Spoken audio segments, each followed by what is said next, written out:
He fell asleep at the wheel after his third crash in a row and woke up on his knees in a stranger's body in a medieval hall. Dozens of glowing tables listing the stats of living people floated before his eyes. For 20 years, he'd been balancing other people's stats at a game studio, and now he could see every hidden line, including the one that said someone had very carefully locked away with 17 locks. Daniel So opens his eyes and reads the stats. It's the first thing his brain can do. Strength growth rate, 1.4. Base stamina, 312. Hidden critical hit modifier, 0.87. Someone else's stats sheet hovers in the air in front of the guy in silver chainmail, and he doesn't even suspect that Daniel can see everything, including the lines marked as hidden. Daniel turns his head. Another mage in a white cloak. Fire resistance, 45%. Another one, a guy with a dragon tattoo. S rank in 3 out of 5 stats. Dozens of tables hover before him like monitors in a server room, and he reads them all at once. This fighter's stats are all over the place. This mage has a support talent stuck in an attack slot, and it's consuming twice as much mana. This knight has a dexterity coefficient of 0.3, even though the skill requires 0.7. Who balanced this? Who even put this together? Only, these aren't characters. These are real people. They're kneeling in a huge stone hall, and a priestess with a staff is calling out names. Each name is like a death sentence. Partners, scaled draconoids, elves with blades, fairies flutter overhead. The priestess utters a name, and the pair steps forward. Hands join. A flash. The bond is formed. The crowd applauds. An S-ranked draconoid and the Duke's son. An elven swordsman and the commander's daughter. The best are snapped up right away. Now imagine the math. Out of 42 candidates, 6 remain. Then 4. Then 2. The leftovers go to the leftovers. Daniel stands alone. The priestess looks at him with an expression, a look that's somewhere between pity and formality, and announces, Daniel So, partner number 217, an elven succubus, medic, rank F, negative growth potential, service prognosis, 3 months until discharge. The hall bursts into laughter. Someone in the back rows cackles out loud. The Duke's son whispers something to his draconoid, and both smirk. Daniel doesn't look at them. He looks toward the far corner, where a small figure stands beneath a white veil, slender shoulders, head bowed. Her knuckles have turned white from how tightly she's clasped her hands. And above her hovers Leaf. Everyone sees the top line, rank F, a healer with no prospects. Daniel sees the rest. 17 lines marked in red. 17 locks hammered into her system like plugs in a pipeline. The first blocks empathy. The second suppresses mana regeneration. The third resets the growth of her primary talent, and so on. 17 plugs. 17 reasons why she's rank F. Daniel squints. He counts them over. He factors in the synergy of hidden skills, the race bonus, and he freezes. Without the locks, her primary talent is called Empathic Biochemistry, rank S. He reads it 3 times. Rank S. Locked away by 14 out of 17 locks. Someone, a very long time ago and very carefully, locked this girl away with every lock that existed. Someone didn't want her to become who she was meant to be. The hall continues to roar with laughter. Daniel takes a step forward, then another. He walks past the empty benches, past the dying candles, past the priestess, who is already rolling up the scroll. He stops in front of the figure beneath the veil. He reaches out his hand and says he agrees. He asks her to remove the veil. Silence. The audience stops laughing. The girl raises her head. Her eyes gleam from beneath the veil, light-colored, almost transparent, with vertical pupils like a cat's. And there's so much of that familiar expectation of rejection in them that Daniel's throat tightens. He's seen that look before, on the faces of juniors who'd been told their project was being shut down. the look of someone who knows in advance they won't be chosen. She removes the veil. Pointed ears, pale skin with a lilac tinge on her cheekbones. Beautiful, and absolutely certain that he'll turn away now, just like everyone before him. Daniel doesn't look away. He looks at her and thinks only one thing. You gave me a broken character. You just don't understand who you gave him to. A flash. The bond is established. No one comes over to congratulate them. They're led away to the marriage wing. Not a wedding, a factory marriage. This is where the couples live. Those who in 3 months will be assigned to the convoys or struck from the registry. A 4x4 room, 2 cots, a table, a draft. Keira stops in the middle of the room and turns around. In her eyes, a wordless question. When will he say he's changed his mind? Daniel closes the door. He sits down. He asks her to show him her hand. Just her hand. Just to trust him. She hesitates. She looks at him as if he were a trap. Then she holds out her palm. Daniel places her hand on the table and opens the complete sheet. Not the stub everyone else saw, the complete one, with all the hidden fields. 17 locks glow red, and each has a caption like metadata in the code. The first lock, maternal protection. The cause, fear of an uncontrollable empathic outburst. Date, 14 years ago. Keira was 5 then. Someone locked a 5-year-old girl inside her own body because they were afraid of what she was capable of. Daniel clenches his teeth. A familiar feeling. He's seen this in the code hundreds of times. A block driven by fear, not by understanding. It's easier to ban something than to figure it out. This lock suppresses empathic response. Without it, Keira can't sense others' emotions. With it, she's blind in a world where she's supposed to see better than anyone else. Daniel reaches for the lock, not with his hands, with the tool he discovered within himself when the tables opened, the editor. He highlights the lock. He reads the condition for removal, understanding the reason. He understands. Her mother was afraid. Her mother didn't know how to deal with her daughter's gift. It's wrong, but it's understandable. The lock flashes, from red to yellow to white. It disappears. Keira shudders all over as if struck by an electric shock. Her eyes widen, her pupils shrink to pinpoints and widen again. She gasps sharply. She felt it, for the first time in 14 years. She turns her head toward Daniel, and her gaze is filled with panic, pure panic, because she felt his pain. His right shoulder, a dull throbbing from the bruise, she feels it as if it were her own, and she doesn't think twice. Her body acts on its own. 14 years of pent-up instinct burst forth like water through a breached dam. She leans forward, places her fingers on his shoulder, and the pain is gone. In 3 seconds, completely. Daniel freezes, not because of the healing, because of what he sees on her sheet. One parameter has shifted. Empathic response, it was 0, now it's 14, from a single lock being removed, in 3 seconds, with a growth rate that the system still considers negative.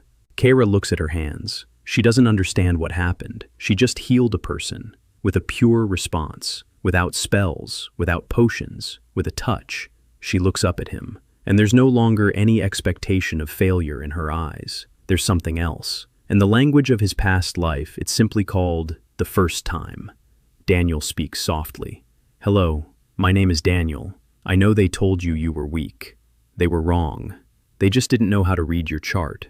She doesn't answer. She looks at her hands, then at him. The lamp smolders, casting reddish shadows on the walls. Somewhere in the main palace, glasses clink in a toast to future S-rank heroes. And here sit 2 written-off souls, an F-rank guy without a single combat skill, and a girl who just found out that her hands can heal. Daniel leans back in his chair. 1 castle out of 17, 16 left, and each has its own reason, its own story, its own withdrawal code. This is going to take a long time. This is going to be difficult. This is exactly the kind of work he's been doing his whole past life. Finding what's broken, figuring out why, fixing it. He smiles into the darkness. Okay, guys, you gave me a broken character with 17 bugs. The patch notes will be ready by morning. Morning, in the Wing of Marriage, began with the ringing of a bell at 5 o'clock. Daniel woke up in a chair. His neck was stiff. His back ached. His shoulder didn't hurt. He remembered why and looked over at the second bunk. Keira was sleeping curled up in a ball. The veil lay on the floor next to the bed. She hadn't fallen asleep right away. Daniel heard her tossing and turning. Then she fell still. Then her breathing evened out. He thought that this was probably the first time she'd fallen asleep without her usual fear. 1 lock removed. 14 units of empathic response. And she'd finally stopped being afraid of her own body. The bell rang a second time. Daniel stood up. The 18-year-old's body was in poor shape. Skinny, weak, minimal muscle mass. He tried to open his own parameter sheet, a gray rectangle. The message, access denied. He tried again, same result. The editor worked for everyone except him. He would forever remain an F-rank human with the stats of an office worker. No magic, no combat skills, not a single talent he could level up. If Keira dies, he'll be left defenseless in a world where even the weakest ghoul is stronger than 10 ordinary people. So Keira won't die. So he'll do everything to make sure that doesn't happen. So he has to get to work. He sat down at the table and opened her full stats sheet again. In the daylight streaming through the dirty window, the table looked different. He started with the base parameters: strength 3, agility 5, stamina 4, intelligence 47, mana 12, empathic response 14. Everything except intelligence and response was at the level of an ordinary, untrained person. But Daniel wasn't looking at the current numbers. He was looking at the growth curves. A growth curve is a formula that determines how quickly a stat increases with training. A linear curve means a gain of 1 for each training session. An exponential curve means each subsequent session yields a greater gain than the previous one. For most fighters, the strength growth curve was linear or slightly exponential. For Keira, the growth curve for her empathic response was the opposite, negative. The more she trained, the slower it grew. It was like a penalty for using her own talent. Someone had built that into her formula, intentionally or by mistake. Daniel didn't know. But he knew how to fix it. He could rewrite the curve, turn the negative one into an exponential one. But simply changing the sign would be too crude. That's not how game balance works. A sudden, uncontrolled surge in power is a surefire way for a character to destroy themselves and everyone around them. A condition was needed, a level-up trigger. The standard condition for combat classes is to kill a certain number of enemies. For mages, it's to spend a certain amount of mana. For rangers, it's to travel a certain distance. For Keira, Daniel paused to think. She's a healer, a succubus healer with empathic biochemistry. Her power lies in sensing others and healing through touch. Her leveling condition must match her nature. Not killing 1,000 enemies, healing 1,000 patients. No, more precisely. He remembered how she had healed his shoulder, not with a spell, not a technique, instinct. She sensed his pain, and her body responded on its own. The condition must be qualitative, not quantitative. Touching someone she trusts, that's the trigger. Every time she touches someone she trusts and heals them, not because she has to, but because she wants to, that will level up her primary talent, not through force, through care. Daniel opened the editor interface. He highlighted the growth curve line. He deleted the old formula. He entered a new one. The condition for leveling up the empathic response: healing through voluntary touch in a state of trust. Growth coefficient 1.8, exponential. Confirm. The formula flashed. It fell into place. Keira, lying on the cot, shuddered in her sleep and rolled onto her other side. She didn't wake up, but something inside her had changed. Daniel saw it on the sheet, a small icon in the corner. The new upgrade condition had been accepted by the system. Activation upon the next fulfillment of the condition. One step had been taken. There 16 locks remained, but locks aren't formulas. Locks require an understanding of the cause, and the causes are hidden in a specific person's past. He couldn't remove a lock without knowing why it had been placed. The first one was simple: fear of one's own nature, a mother's protection. The logic was clear. A 5-year-old girl with uncontrollable empathy. Her mother was frightened. She shut it off. But the second lock was different. Daniel opened its description. Suppression of hormonal control. The signature. Date of application, 11 years ago. Keira was 8. Who would place a lock on an 8-year-old child and leave no signature? This wasn't maternal protection. It was something else. Daniel closed the sheet. Keira woke up to the third chime of the bell. She sat up in bed. She saw him at the table. For a second, the same familiar panic flashed in her eyes. Then she remembered last night. She looked at her hands, and the panic faded. Daniel said they needed to talk. About her past, about what had been happening to her before the ceremony. She froze. She tucked her legs under her on the bed. She wrapped her arms around her knees. A small, defensive gesture. He said he wouldn't force her, but the more he knew, the more he could help. She remained silent. Then she nodded, slowly, with great effort. They talked until noon. Keira spoke in short, choppy sentences, as if every word cost her effort. Her mother was a high-ranking succubus. Her father was an elven healer. They died when she was 6, not together. Her father first, then her mother. 4 months passed between their deaths. During those 4 months, her mother managed to cast 14 locks on Keira. 14 in 4 months, more than one a week. She locked her daughter away like a person who knows they're about to die and is trying to leave behind at least some kind of protection, even if that protection turns a child into an empty shell. Daniel listened and counted. 14 seals from her mother. The remaining 3 were from others. The second lock had no signature. The 5th lock had no signature. The 12th lock had no signature. 3 locks placed by someone who didn't want to be identified. He asked who had taken care of her after her mother's death. Keira replied that a guardian had taken her in, a family friend. She didn't remember his name. She didn't remember his face. She only remembered that his hands were cold. Daniel remembered that. Cold hands. 3 unsigned locks. An 8-year-old child. He promised himself he would find that man. But not now. Right now, there were more urgent matters. An envelope awaited them on the table.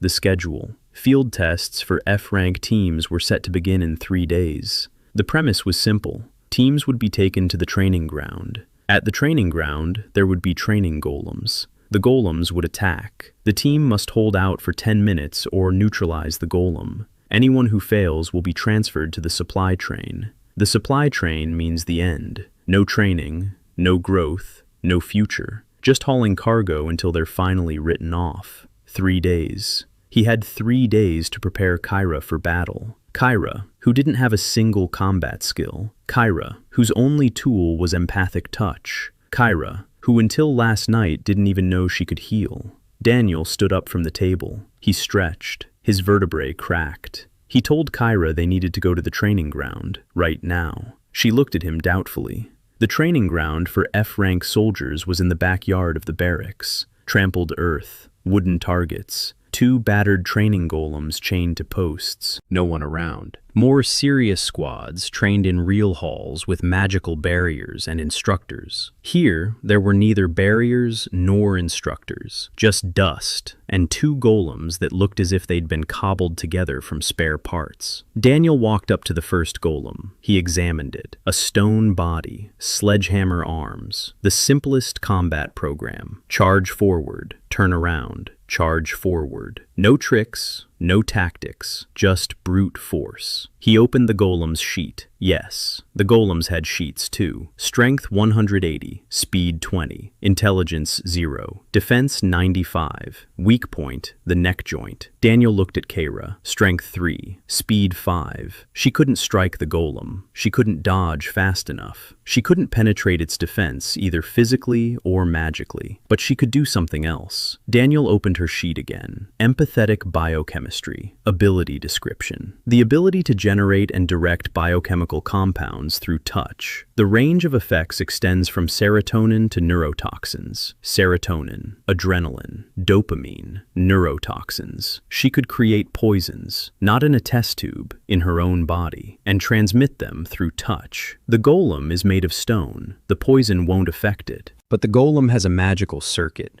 an energy chain that powers its movement, and this chain runs through its joints. If Keira could direct a biochemical impulse not into living tissue but into the magical circuit, if she could generate not a toxin but a magical discharge, using her own biochemistry as a conductor. Daniel looked at the graphs. Synergy between empathic response and biochemical generation. Compatibility coefficient, 0.92.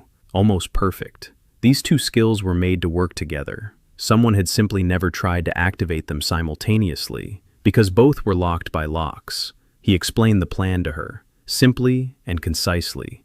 She had to approach the golem, touch its neck, and direct all the empathic energy she could muster to the point of contact. Not healing energy, destructive energy. Keira turned pale. She said she didn't know how to destroy.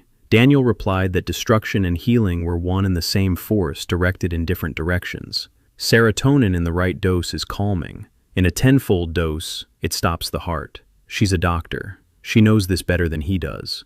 Keira looked at her hands, the very hands that had healed his shoulder yesterday. Now he was asking them to destroy. She clenched her fists. Then she unclenched them. The field trials began at 6 in the morning. Rain, a cold, fine rain that turned the trampled ground of the training ground into a muddy mess. 12 F-rank squads lined up along the starting line. Daniel stood at the end of the line. Keira was next to him. She was wearing her veil again. He didn't ask why. An instructor stood in front of the formation, a burly man in worn chainmail with a junior officer's insignia. His file stated that he was a former B-rank fighter who had been discharged after being wounded. Now he was training those he considered trash, and his face made that clearer than any words could. The instructor explained the rules. Each team would enter the arena one at a time. One golem, 10 minutes. Survive or neutralize it. Anyone who fell would be picked up by medics. Anyone who didn't enter the arena would be automatically discharged. The first team stepped out, a guy with a spear and his partner, a wolf shifter. The golem came to life. Its stone arms swung. The guy dodged. The wolf leaped. They held out for 4 minutes. Then the golem struck the guy in the chest with an open palm. He was sent flying into the arena fence and didn't get back up. The medics dragged him out by his legs. The wolf stood nearby, whimpering. The second pair, a female mage and her shield-wielding fairy. They held out for 6 minutes. The fairy created a barrier. The golem pounded the barrier until it cracked. The girl managed to roll out of the way. The fairy did not. The little body flew into the mud. The girl screamed and rushed to the fairy. The golem stopped. The timer hadn't run out, but the instructor signaled the end. Technically, a failure. But the girl and the fairy were kept on the roster. Daniel noticed this. He remembered it. The instructor wasn't as heartless as he wanted to seem. The third group, the fourth, the fifth. Someone lasted the full 10 minutes, running in circles to avoid the golem. Someone else tried to attack and got hit in the ribs. One guy with an axe and his undead partner actually neutralized the golem. The undead clung to the golem's leg and wouldn't let go while the guy hacked at its stone neck. It took 9 minutes and a broken axe, but the golem finally collapsed. The instructor nodded with something resembling respect. Daniel watched and kept track. He read the sheets of every team that entered the arena. A habit, a professional quirk. The guy with the spear had decent potential, but his undead partner had a hidden debuff to coordination in the rain. No one knew. No one had checked. The mage girl's shield magic growth rate was 3 times higher than her fairy's. They should have switched roles. The mage holds the shield, the fairy attacks, but no one had read their hidden lines. It was his turn. The instructor called out the number, 42. Someone in the ranks snorted. The golem was already standing in the arena. A fresh one, not the battered one the others had been training with. This one was larger. The stone was darker. Its arms were more massive. Daniel opened its stats sheet. Strength, 240. Not 180 like the training one. 240. Speed, 35. Defense, 120. This was a next-level golem. Daniel looked at the instructor. The instructor didn't look back. He was staring off toward the stands. 3 people in expensive cloaks were sitting in the stands. Daniel couldn't see their sheets from that distance, but he could see their insignias. The Arcrest Guild. Someone higher up was watching the trials, and someone had decided to give the last group a stronger golem, just for a laugh. Or for some other reason. Daniel turned to Keira. She saw the golem. Her hands were shaking, not from the cold. He quietly told her that the golem was stronger than the training one. Different stats. But the weak spot was the same. The neck joint. The magical circuit runs through the same points. She needs to do the same thing she did in training. Approach it, touch it, send the impulse. The difference is that this golem is faster, and it hits harder. And if it hits her, he didn't finish his thought. Keira said she understood. Her voice was steady. Her hands were still trembling. They stepped into the arena. Mud squelched under their feet. The rain had intensified. Daniel stopped at the far edge. He wasn't a fighter. His place was in the back. His job was to watch. Keira walked toward the golem alone, a slender figure in a wet cloak. Her veil clung to her face. The golem activated. Its stone eyes flashed yellow. It turned toward Keira. It raised its right hand, a sledgehammer, and struck. She dodged, barely, by half a step. The golem's fist slammed into the ground next to her, sending up a fountain of mud. She staggered but didn't fall. The golem raised its left arm, a downward strike. Keira darted to the right, too slowly. The edge of the stone fist grazed her shoulder. She fell into the mud. Daniel clenched his teeth. He saw her sheet. Her health had dropped by a third from a single glancing blow. If the next one hit her squarely, she wouldn't get back up. Keira stood up, mud on her face. Her cloak was torn. Her left arm hung limply. Her shoulder, a bruise or a fracture. She didn't scream. She didn't cry. She just got up and walked forward, toward the golem. Daniel looked at her sheet and saw her empathy reading jump from 14 to 22. Stress, adrenaline. Her body was reacting to the threat in the only way it knew how, with a biochemical surge. The golem struck again, straight into her torso. Keira dove under the blow. She slipped between its stone legs. The mud helped. The wet earth became her ally. She slid through the mud on her side and ended up behind the golem. It began to turn around, slowly. A speed of 35 is fast for stone, but not fast enough for a full turn in a second. She had a window. 2 seconds, maybe 3. She sprang up, leaped onto the golem's back. With one hand. Her left hand wasn't working. Her right hand clung to a ledge on the stone shoulder. Her feet found a foothold on the lumbar joint. She scrambled up the golem as if it were a rock face. Wet stone. Rain. One hand. The golem shook its body, trying to throw her off. She held on. In the stands, one of the spectators stood up. Daniel saw it out of the corner of his eye. Keira reached the neck. Her right hand reached for the joint. Her fingers rested on the seam between the stone slabs.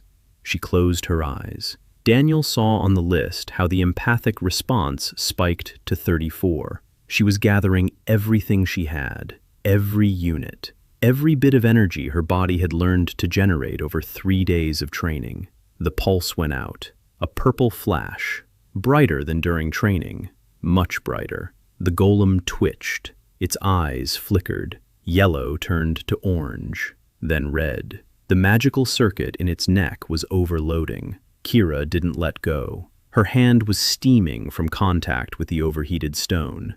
Pain. Daniel watched as Keira's health bar dropped. A second-degree burn on her palm. She held on. The golem froze. Its arms fell. Its eyes went dark. The circuit in its neck burned out. Keira unclenched her fingers and slid off the stone back. She fell into the mud, on her back. She lay there, breathing. Rain pelted her face. Her veil slipped down. Daniel ran toward her across the arena. His feet slipped in the mud. He fell, got up, ran again, reached her, dropped to his knees beside her. Her right palm was red, blisters, a burn. She looked up at the gray sky and smiled, a small, crooked smile that looked more like a grimace of pain, but it was a smile. The instructor approached. He looked at the dead golem. He looked at Keira in the mud. He looked at Daniel. He said one word. Pass. He turned and walked away. In the stands, a man in an expensive coat was writing something down in a notebook. Daniel helped Keira to her feet. She was pressing her burned hand to her chest. She needed a doctor. Or she needed to treat herself. She looked at her palm. Then she placed her uninjured left hand over her burned right one. She closed her eyes. An empathic impulse, directed inward. She was healing herself. Daniel looked at list. The empathic response had risen from 34 to 38. The condition was met. Touching someone she trusted. She trusted herself. For the first time. The new growth curve was working. The burn was healing right before her eyes. The skin was turning pink. The blisters were shrinking. A minute later, only a pink spot remained. Keira opened her eyes. There was neither panic nor the usual anticipation of failure in them. There was something new in them. Surprise. The pure, childlike surprise of someone who had just discovered she was capable of more than she thought. They walked back to the barracks through the back entrance, past the kitchen, where the smell of porridge and smoke wafted out, past the laundry room, where laundry was boiling in huge vats, past the door to the infirmary, from which came the moans of those who hadn't been so lucky today. At the entrance to the wing of failure, a line awaited them. 3 ties who had failed the test. They stood there with their bundles, waiting to be assigned to the supply train. A young man with a spear, whose wolf partner hadn't been able to handle the rain, sat on the steps, staring at the floor. Next to him, the wolf lay with its head resting on its paws. Daniel stopped. He looked at the young man's sheet, then at the wolf's sheet, a hidden debuff. Impaired coordination when humidity exceeds 70%, a hereditary defect, easily compensated for if you're aware of it. All it takes is redirecting some points from attack to adaptation, a simple adjustment, a 5-minute job. Daniel walked past. It wasn't his business. He had neither the resources, the time, nor the right to meddle in other people's bonds. He climbed the stairs, opened the door to the room, sat down in a chair. Keira followed him in. She closed the door. He sat there thinking about the guy with the spear, about his wolf, about the debuff that could be removed in 5 minutes, about the 3 clans that would be sent to the convoy tomorrow because no one knew how to read between the lines. Keira asked what he was thinking about. He replied that he was thinking about how this world sorts people according to tables that no one checks for errors. She remained silent. Then she said that this was the first time anyone had checked her table. Daniel looked at her. She was standing by the window. Her veil was off. Her wet hair clung to her face. The burn on her arm was gone. Only a pink mark remained, which would disappear tomorrow. She was stronger than anyone in that building suspected, and she was just getting started. He turned away toward the table. He opened her sheet. 16 castles were waiting their turn. The week after the trials passed in the routine that Daniel had established as his work schedule. Up at 5, breakfast in the marriage wing's communal dining hall, liquid porridge and black bread. From 6 to noon, training with Keira at the rear training ground. From noon until evening, studying her locks and gathering information. In the evening, note-taking. He started a journal, a thick notebook he'd traded with the storekeeper in exchange for fixing his creaky stool. He wrote everything down in the journal, Keira's stats before and after each training session, changes in her growth curves, reactions to the removal of the first lock, side effects, hypotheses regarding the remaining 16. Over the course of a week, Keira's empathic response had risen from 38 to 67. The exponential curve was working. Each healing through trust yielded greater results than the last. She treated minor injuries, bruises, cuts, and strains. The inhabitants of the wing of marriage began to come to her, timidly at first. A young man with a spear who had failed the trial but hadn't yet been sent to the supply train. The paperwork was delayed. Bureaucracy. He came with a broken knee. Keira laid her hand on it. 3 seconds. The knee was whole. The young man looked at her as if she were a miracle. She looked at Daniel as if he were the one who had made this miracle happen. Daniel looked at his journal and took notes. Empathic response plus 2 points. Trust condition met. Growth curve stable. He removed the 3rd lock on the 4th day. This one was from her mother. The signature was clear. The reason was obvious. a restriction on the range of empathic reading. The mother didn't want her daughter to sense emotions from a distance. She was afraid the child would go mad from other people's fears and pain within a radius of 100 meters. Logical, for a 5-year-old girl. Not for a 19-year-old woman who had already learned to distinguish her own emotions from those of others. Daniel understood the reason. The lock clicked open. Keira flinched. She covered her face with her hands. A second later, she took them away. Her eyes were wet, but she wasn't crying. She was simply feeling everyone. The entire hallway. The guy behind the wall with a scraped knee who was now walking up the stairs. His knee no longer hurting, and he was happy. The girl 2 floors below who was crying into her pillow because tomorrow she'd be sent to the convoy. The instructor in his office, sitting with a bottle and reminiscing about the battle where he'd lost his B rank. Keira could feel them all. And for the first time, it wasn't scary. Because sitting right next to her was a man who'd seen her leaf and could say stop if it got to be too much. He removed the 4th lock on the 6th day. It was also a maternal one. It blocked the synthesis of complex compounds. Without this lock, Keira could generate not only serotonin and adrenaline, but also more complex molecules, painkillers, antipyretics, antiseptics. Her body had become a pharmacy. Daniel rewrote the synthesis condition. Previously, it had been set to destroy the pathogen. He changed it to identify and neutralize the pathogen without harming the host. A small difference in wording, a huge difference in the result. Now, every successful treatment gave her not only an empathic response, but also a skill in biochemical synthesis. 2 skills growing in parallel. The synergy between them was 0.92. By the end of the week, Keira was no longer an F-rank medic. She was D-rank, and she continued to improve. But on the 7th day, Daniel stopped. Not because he was tired, because he noticed a problem. Keira hadn't slept.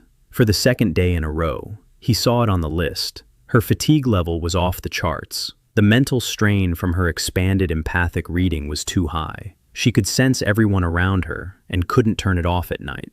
The 3rd lock had opened her range of perception, but hadn't provided a filter. The filter was set at the 5th lock, that very one, the unsigned one, the one linked to her, the caretaker. Daniel faced a choice. Remove the 5th lock now, risking to confront Keira with repressed memories she might not be ready for, or wait until she broke down from lack of sleep. He chose the 3rd option, a workaround.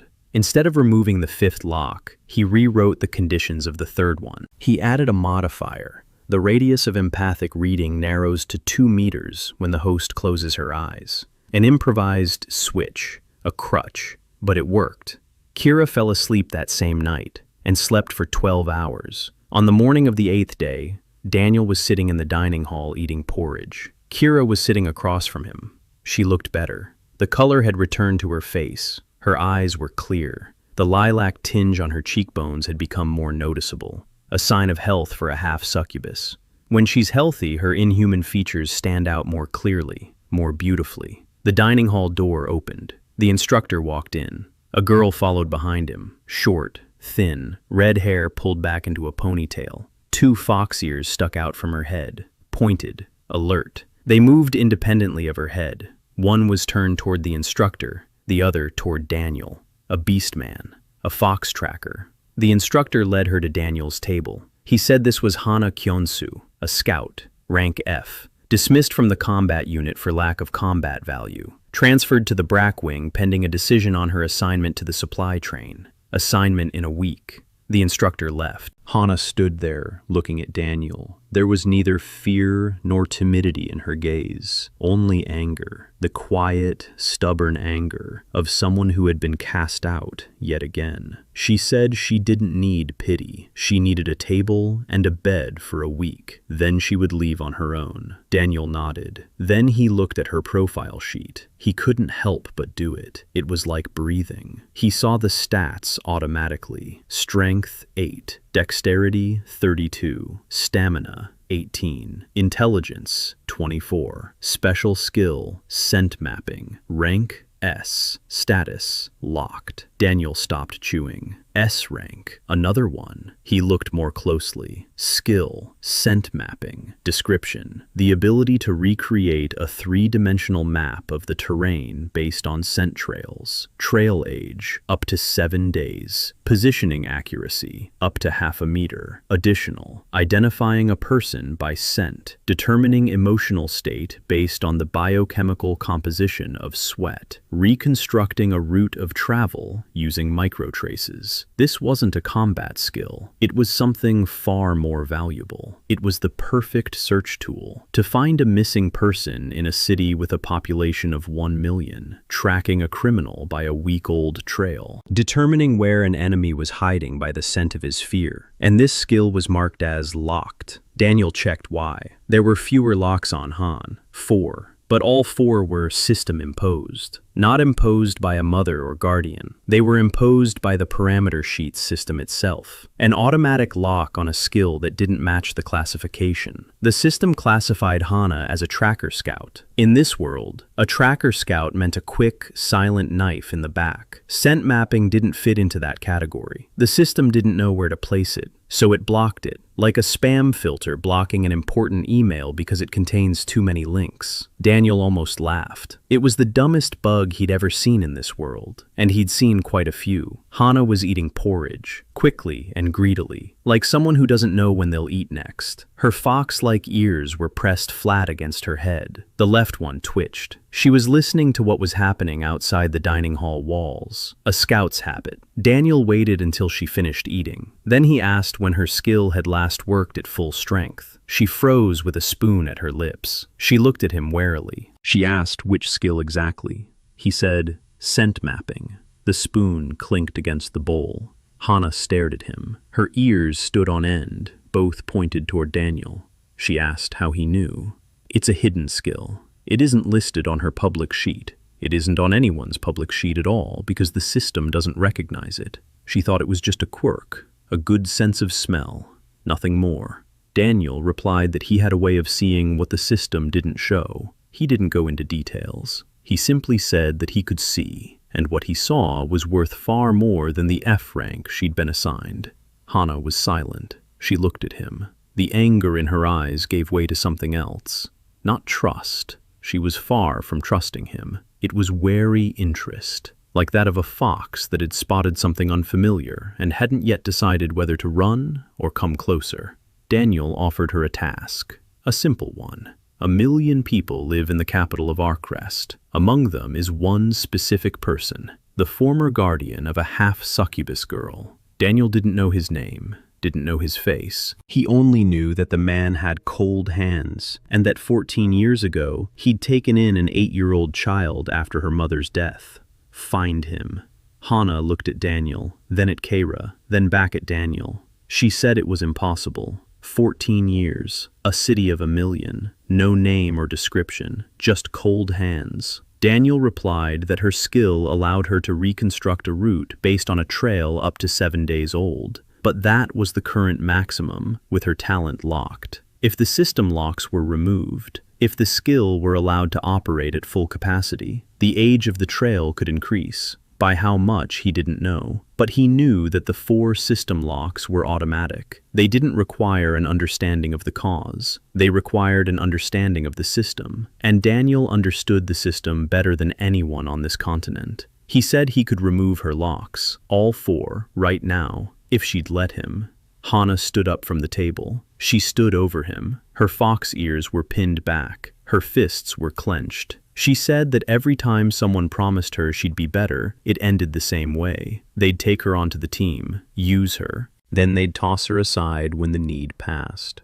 She doesn't believe in promises. She doesn't believe people who say they see more in her. She doesn't believe anyone.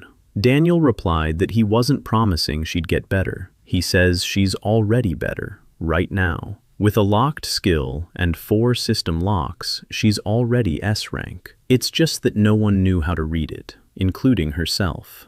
Silence. Hana stood there. Daniel sat. Keira watched silently. Hana sat back down. She held out her hand, palm up. She said one word. Unlock. Daniel opened her sheet. 4 system locks. Automatic lockout of skills that do not match the classification. Unlock condition, reclassify the skill into an existing system category. Simple. Elementary. He just needed to create a category that scent mapping fit into. The system didn't recognize such a category, but the editor allowed him to create new ones. Daniel created a category, sensory reconnaissance, subcategory, analytical search, non-combat classification. He added scent mapping as the primary skill of the new category. The locks flashed, yellow, white, then they vanished, all four at once. Hana flinched, her ears pricked up, her nostrils flared, her eyes went out of focus. She was breathing quickly and shallowly.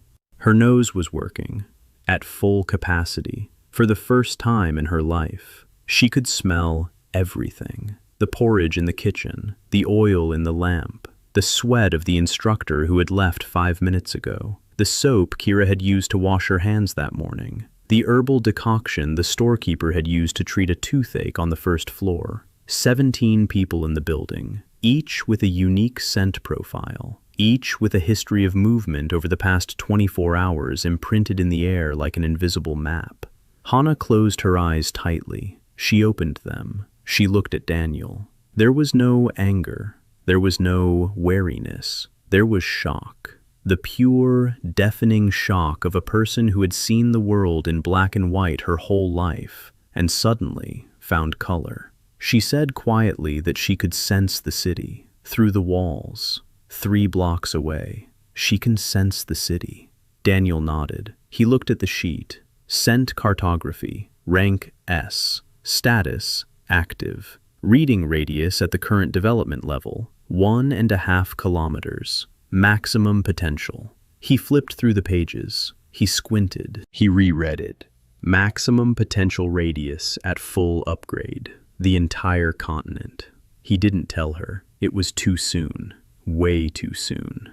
But he wrote it down in his logbook in bold and circled it twice. Daniel gave her the assignment again. Find a person with cold hands. 14 years old. A city of 1 million. No name, no face. Hana smiled. For the first time since they'd met, sharp fangs flashed. Her fox-like ears turned toward the window. She said she needed items from Keira's childhood. The name Hana mentioned was Theron Grey. Keira knew that name. She just didn't remember that she knew it. The second lock, hormonal suppression, unsigned. It didn't just block her abilities. It blocked the memories associated with the person who had placed it. Keira sat on the bed, trembling, not from fear, from the fact that the name had cracked the wall the lock had built in her mind. She remembered fragments, cold hands on her forehead, the smell of mint and metal, a voice telling her she had to be quiet, that good girls don't feel anything,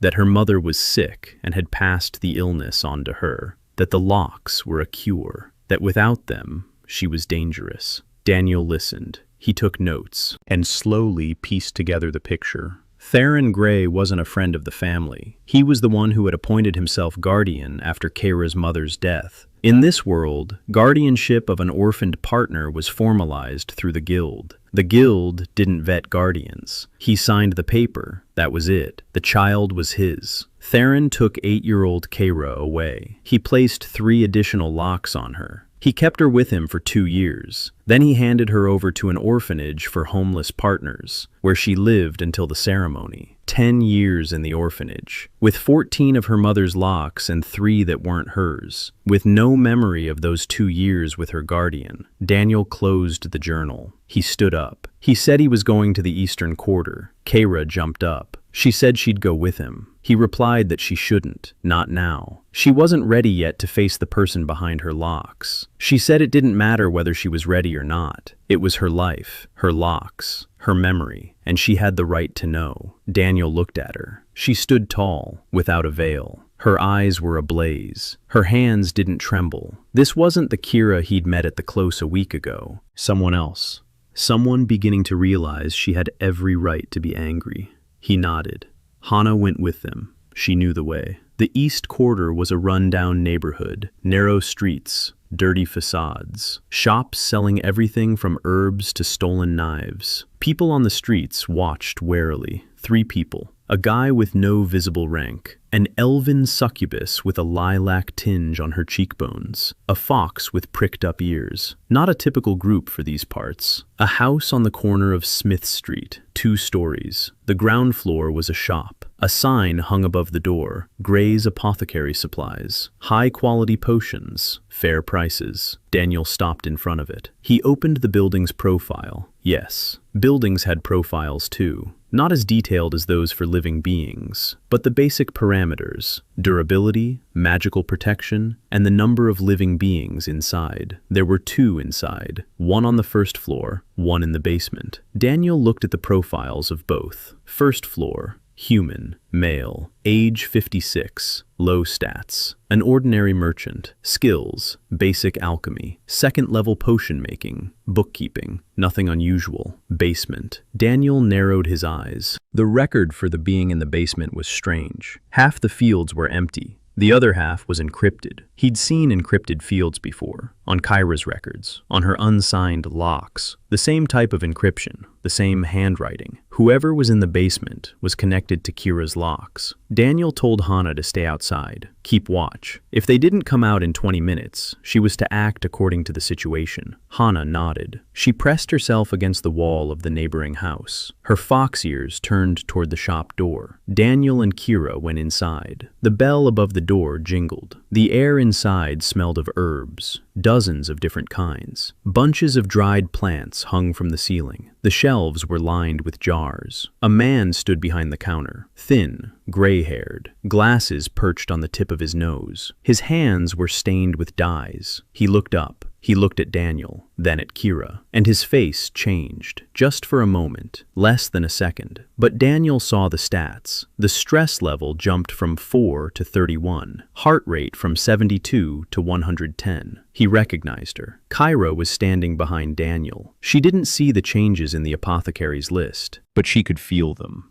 The 3rd lock had been removed. Her empathic radius was active. She could feel the apothecary's fear, a thick, sour fear that permeated the air of the shop like the smell of burnt herbs. She grabbed Daniel by the sleeve. Her fingers tightened. She sensed it, but couldn't explain exactly what. Yet her body remembered what her mind had forgotten. Daniel spoke first, calmly, evenly, in the voice of a man who'd come to buy ointment for bruises. He said he was looking for a specialist in children's ailments. He'd been recommended Gray's shop. His partner had problems with the balance of their magical channels. Perhaps an experienced apothecary could offer some advice. Theron Gray replied that he sold potions, not treated patients. His voice was steady. His hands were calm. Stress on sheet 28. Decreasing. Professional composure. He's used to controlling himself. Daniel continued. He said the matter was delicate. His partner had locks placed on him by an unknown specialist. Perhaps an experienced apothecary had seen something similar. Gray took off his glasses, wiped them, put them back on. He said that locks were the domain of priests and healers, not apothecaries. He shouldn't be looking here.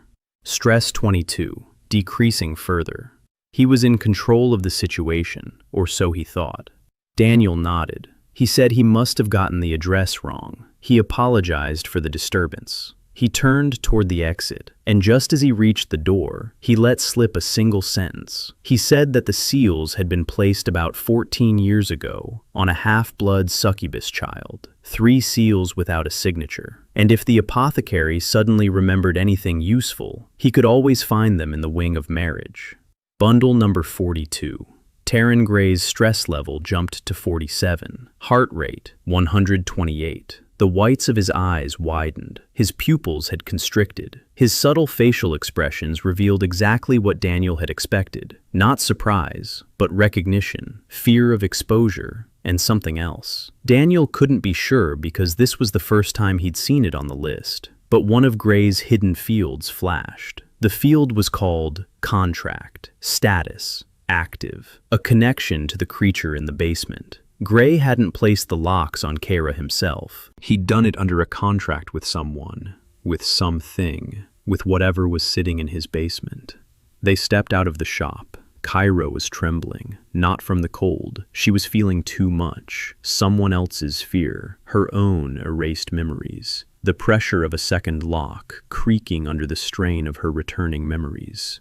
Daniel led her into an alley. He sat her down on a step. He crouched beside her. She was breathing rapidly and shallowly. Her hands were clenched around her knees. He didn't touch her. He didn't try to calm her with a touch. She was a succubus. A touch right now could overload her already overheated empathic circuit. He just sat there beside her and waited. After 5 minutes, her breathing evened out. She turned toward him. She said she remembered something. Not everything, just a fragment. A windowless room, the smell of mint and metal, Gray's voice, and someone's presence nearby. Not human, something cold, something that was watching. A fourth scent on the handkerchief, non-human. A creature in the basement, the contract, unsigned locks. Daniel was piecing the fragments together. Theron Gray was the middleman. He had placed the locks not of his own free will, and not for his own gain. Someone had paid him, or forced him. Someone who needed Keira to remain locked away. Someone who, 14 years ago, knew that inside an 8-year-old girl lay S-rank Empathic Biochemistry, and decided that this ability must remain locked away. The question was why?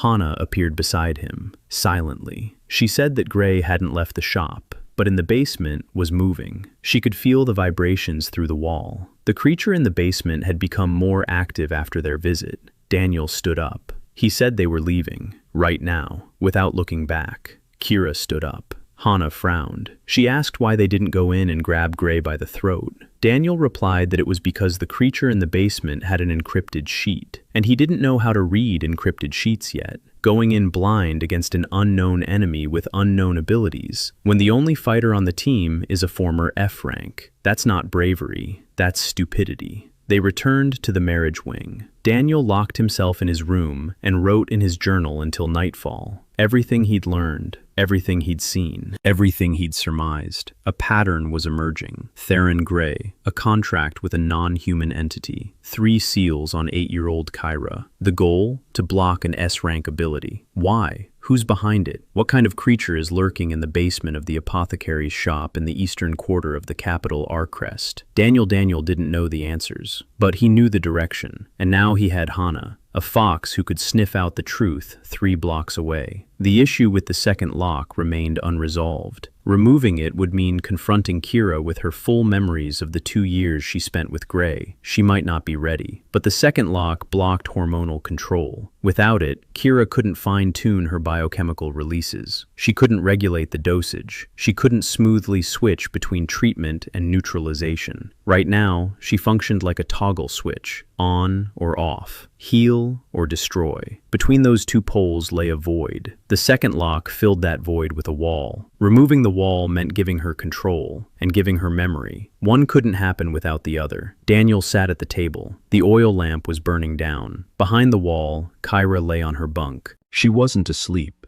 He knew this because her empathic response on the list was fluctuating. When she slept, the response stabilized. Now it was jumping. She was thinking. She was remembering, trying to make out something beyond the wall of the second castle. Hana was sleeping in the next room. There were plenty of empty rooms in the marriage wing. No one was eager to live there. Her leaf showed steady sleep. The scent mapping skill continued to work even in her sleep. The detection radius was slowly expanding. When Hana fell asleep, it was 1.5 kilometers. Now, after 3 hours of sleep, it had grown to 1 and 8. The skill was leveling up passively, simply because it had been unlocked, simply because it was finally working. Daniel made a note of this. Passive growth of an unlocked skill after a prolonged lock. A compensatory effect. It was as if the system were trying to make up for lost time. He set down his pen, closed the journal. The lamp went out. Darkness. He sat in the dark and thought about what he'd done in his past life.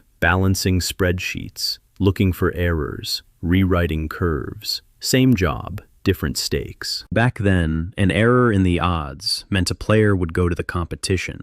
Here, an error in the odds meant that a girl with an S-rank talent had spent 14 years thinking she was trash. The scale of the consequences was different. The essence was the same. Someone messed up the balance, and someone has to fix it. Outside the window, above the wing of marriage, hung a foreign sky with unfamiliar stars. Somewhere in the city, 3 blocks from here, the apothecary Theron Gray was awake. Daniel knew this because he'd checked before turning off the lamp. Gray's stress level on the list hadn't dropped below 30. He was afraid. The creature in his basement was moving. The contract in his hidden fields flickered with an active status. Something had begun. Something that wouldn't stop just because Daniel decided to be cautious. He lay down on his bunk, closed his eyes, tried to fall asleep. Tables floated before his closed eyes. Red rows of locks, encrypted fields, growth curves, formulas, coefficients. He fell asleep thinking that tomorrow he would have to resolve 2 questions. First, what kind of creature was sitting in Gray's basement? Second, was Keira ready to remember? The morning answered both.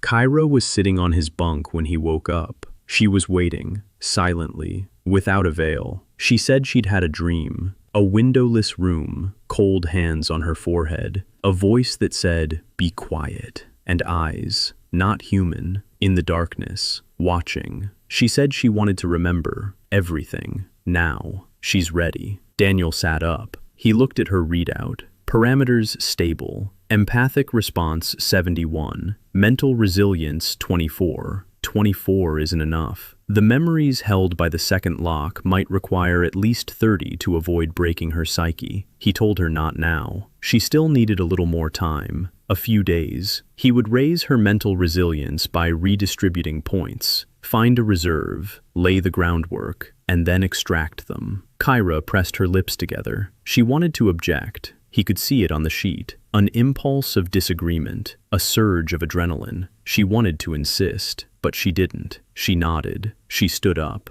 She walked to the door. She stopped at the threshold. She said she didn't like it when others made decisions for her, even when they were right. Daniel replied that he'd heard her. She left. He sat on the cot and watched the door close. She's changing. Her obedience is at 0. Her will of her own is growing. That's good. That's right. That's why he rewrote her curves. But it also means that soon she'll stop listening to him unconditionally, and that's right too. He stood up. A new day, new tasks, a blank page in the journal. At the top, a title written in his handwriting. Patch Notes, Week 2. He picked up a pen and began to write. Daniel spent 3 days preparing. Not for Keira, for himself. He reread the journal, analyzed every castle, built models. If the second castle collapses and memories come flooding back, he needs a plan, a clear one, step by step, like a rollback protocol after a failed patch. Step 1, Keira remembers. Step 2, her empathic circuit overloads from her own emotions. Step 3, he stabilizes her by redistributing points in real time. Step 4, either she copes or he rolls back the build. 1 rollback attempt per month. He'd never used this feature before. He'd been saving it, but now was the time. He saved Keira's current build, a snapshot of all parameters, all curves, all modifiers. If anything went wrong, he'd be able to restore her to the state she was in before the lock was removed, just once. Over the past 3 days, he'd found a reserve for mental resilience. The hidden points were tucked away in a skill called Submission to the Bond. 32 points invested in the readiness to obey his human partner without question. A system skill, built into all non-human partners by default. Daniel looked at this skill and felt sick to his stomach. Submission to the Bond. 32 points of potential hammered into servitude. He transferred them all, down to a single point, into mental resilience. Keira was at training when he did it. She stopped in the middle of the training ground. She stood up straight. She turned toward the barracks. She sensed that something had changed. She didn't know exactly what, but her shoulders straightened, just a little, by a millimeter, as if someone had lifted an invisible weight off her spine. Mental resilience 56. Enough. On the 4th day, he was ready. Morning. The room. An oil lamp. Daniel was sitting at the table. Keira was across from him. Hana was by the door. He'd asked Hana to stand guard outside. If a shout comes from the room, do not enter. Wait. If the silence lasts more than an hour, then enter. Hana nodded. She pressed her back against the hallway wall. Her ears were tuned to the door. Daniel opened Keira's sheet. Second lock. Suppression of hormonal control. Unsigned. Condition for removal. Understanding the reason. He understood the reason. Theron Grey had placed this lock under a contract with a non-human entity. The goal was to suppress Keira's hormonal control, so she could not precisely dose her biochemistry. Without precise dosing, her S-rank skill remained a crude tool, on or off, heal or maim. Between these two extremes lies a void. The lock created this void intentionally. Someone didn't want Keira to learn the finer art, because subtle work is control, and control is freedom. He understood the reason. The lock flashed, yellow, white, and at that moment Keira screamed, not from pain, from memory. She remembered everything, all at once, like a dam had burst. A windowless room in the basement of the apothecary's shop. 8 years old. A little girl sitting on the stone floor, cold hands on her forehead. Gray's voice. Be quiet. Don't feel. This is treatment. And in the corner of the room, in the darkness, something is sitting. Something with eyes that don't reflect light. Something that's watching. It doesn't move. It doesn't speak. It just stares. Every day. For 2 years. Every time Gray cast the lock, the creature grew brighter, as if it were feeding on what was being taken from Keira. Every suppressed skill, every blocked ability, every shred of potential that the lock cut down to nothing, the creature devoured it all. Keira trembled. Tears streamed down her cheeks. She wasn't crying. Her body was simply reacting to the flood of memories. 14 years of erased memories came rushing back in 30 seconds. Daniel was working. He wasn't comforting her. He was working. His hands were on the console. He watched the readings fluctuate. Her empathic response spiked to 94. Her mental stability was plummeting. 56, 48, 41, 37. The critical threshold was 30. Below 30, cognitive functions begin to break down. He redirected points. From the reserve he'd set aside for just such a case. 5 points from the court etiquette skill, which Keira didn't need. 3 points from knowledge of herbs, which could be restored later. Mental stability, 45. Stabilized.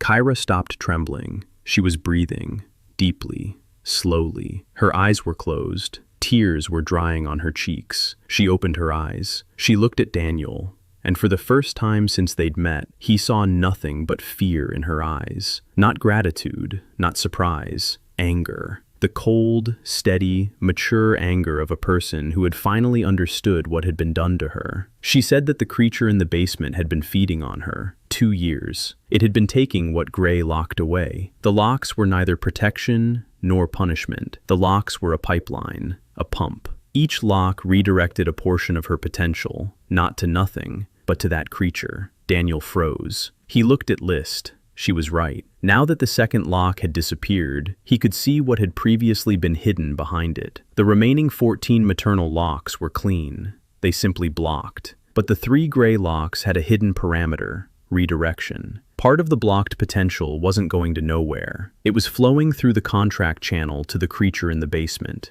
even now, even after the second lock had been removed. The remaining 2 gray locks continued to pump, the 5th and 12th. Slowly, drop by drop, but they were draining. Daniel clenched his teeth. This wasn't just a bug. It was an exploit. Someone was deliberately using the lock system as a parasitic channel, stealing the child's potential and feeding it to a non-human creature. Keira stood up. She said she wanted to go see Gray, right now. Daniel said no, not now. She turned to face him. The anger in her eyes grew more intense. She said he'd promised not to make decisions for her. He replied that he wasn't making a decision. He was asking. Gray's 5th and 12th locks were still drawing on her potential. If she went to Gray, he could activate those locks, amplify the flow, or worse. The creature in the basement might be drawn by the scent of the intensified flow. They don't know what it's capable of. First, they need to close the channel, deactivate the 5th and 12th. That's his job. He's asking for time. 2 days. Keira stood there, looking at him. Anger battled with logic. Logic won out. She nodded, but she said that in 2 days she would go to Gray, with him or without him. Daniel accepted that.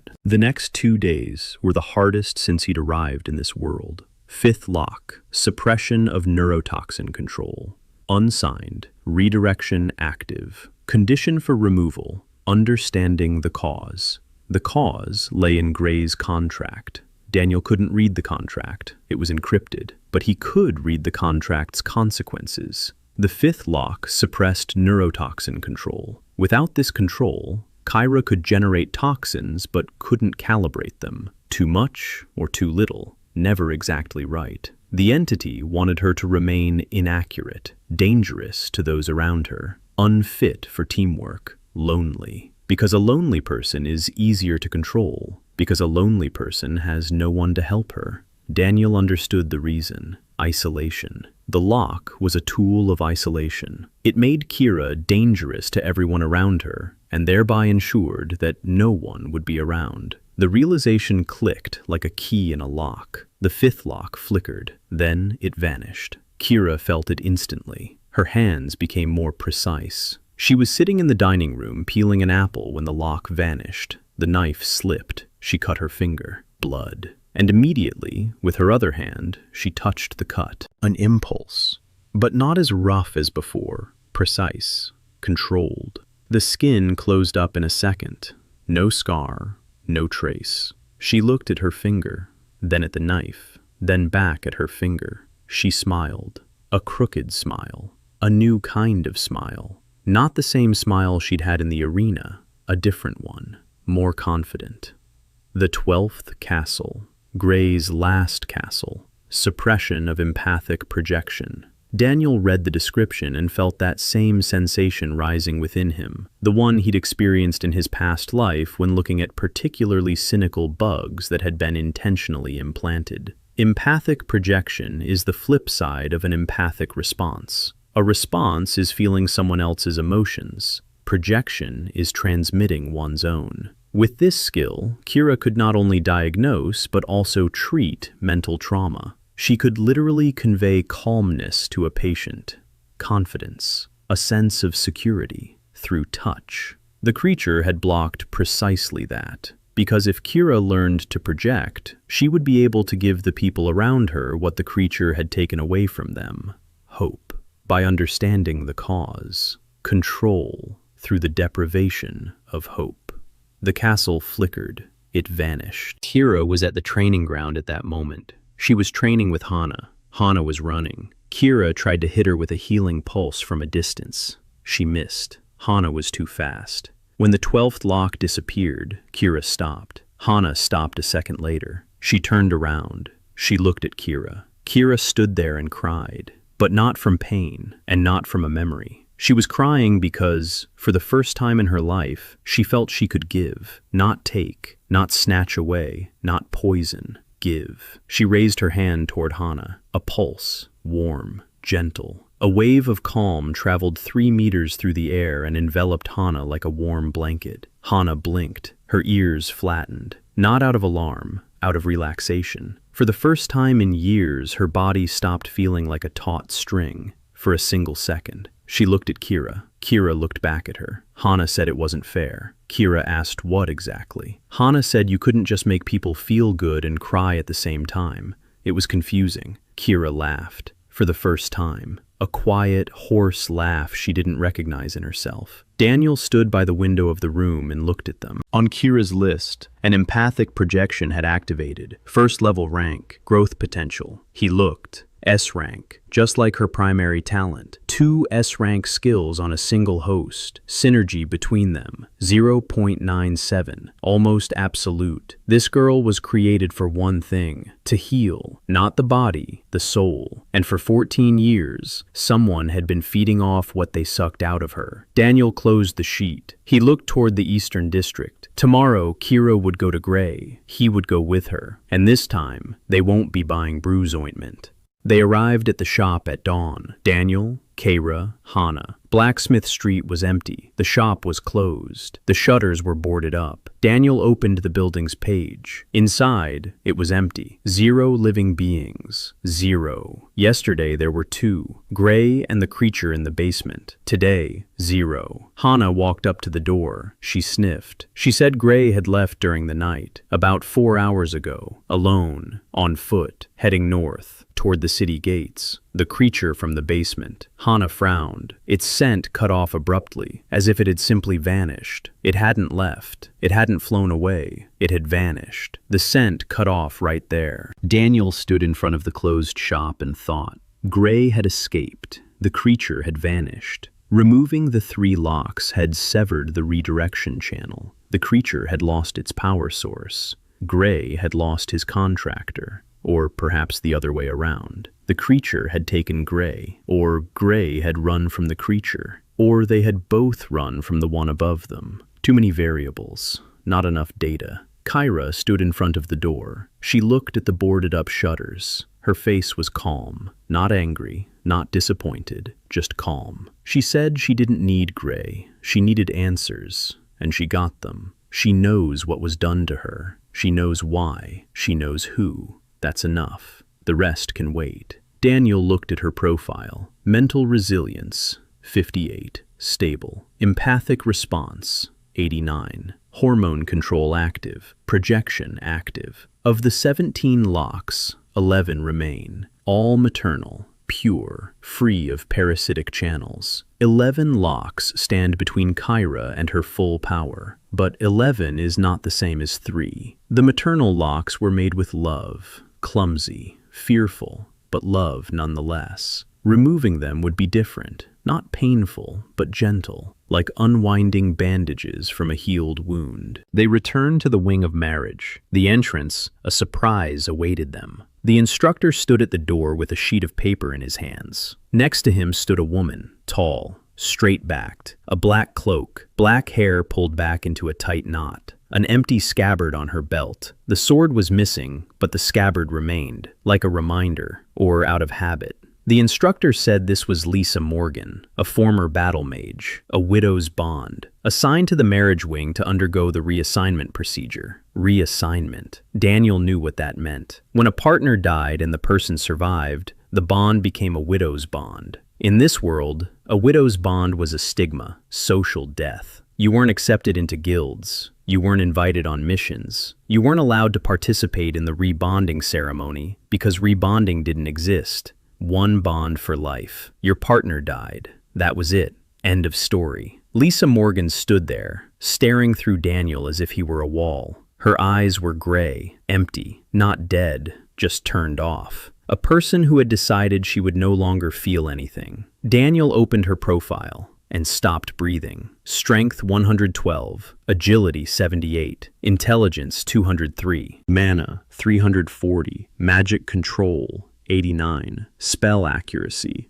He scrolled down. A skill the system classified as a support skill. Magic surgery, rank A, potential at full unlock, S rank. Description: the ability to concentrate a magical flow into an area less than a millimeter in size. Precise targeting of tissue, cellular level, intracellular level, nanosurgery using magic. She could perform surgery at the cellular level. No scalpel, no instruments. Pure magic focused down to the size of a cell.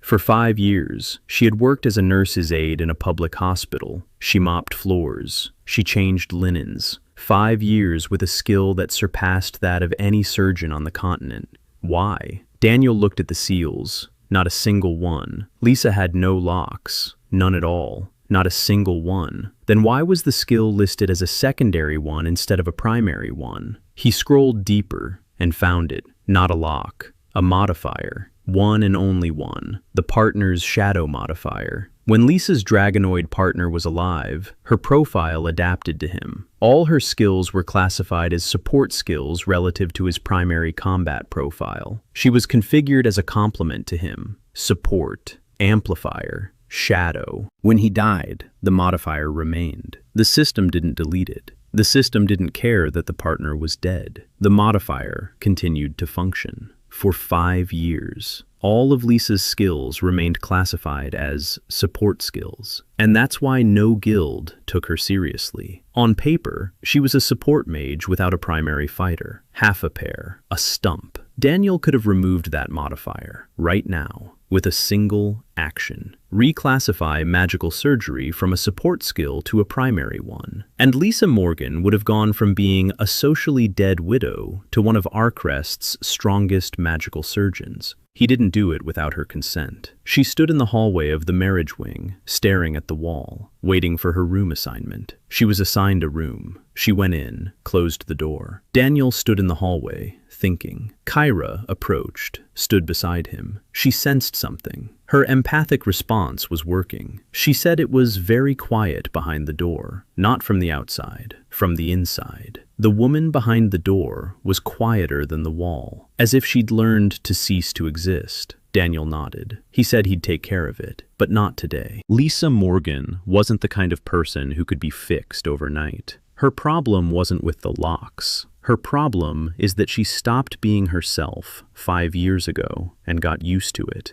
Daniel divided the following week between 3 tasks: Keira and her remaining locks, Hana and her training, Lisa and her silence. Keira's locks opened one by one. Her mother's locks were like riddles written by a loving hand. The 6th lock, a limit on mana regeneration speed. The reason? The mother was afraid her daughter would exhaust herself trying to heal everyone around her. Concern, understandable, but unnecessary. Keira is 19. She'll decide for herself how much she can handle. The lock is open. The 7th lock, a block on the ability to identify pathogens by smell. The reason? The mother didn't want her daughter to sense illnesses because illnesses cause fear. Unlocked. 8th, 9th, 10th. 1 lock every day. Each lock is a conversation. Daniel and Keira sit across from each other. He tells her what he's found. She remembers her mother. She cries, not from pain, because her mother loved her so much that she broke trying to protect her. These are quiet evenings. A lamp,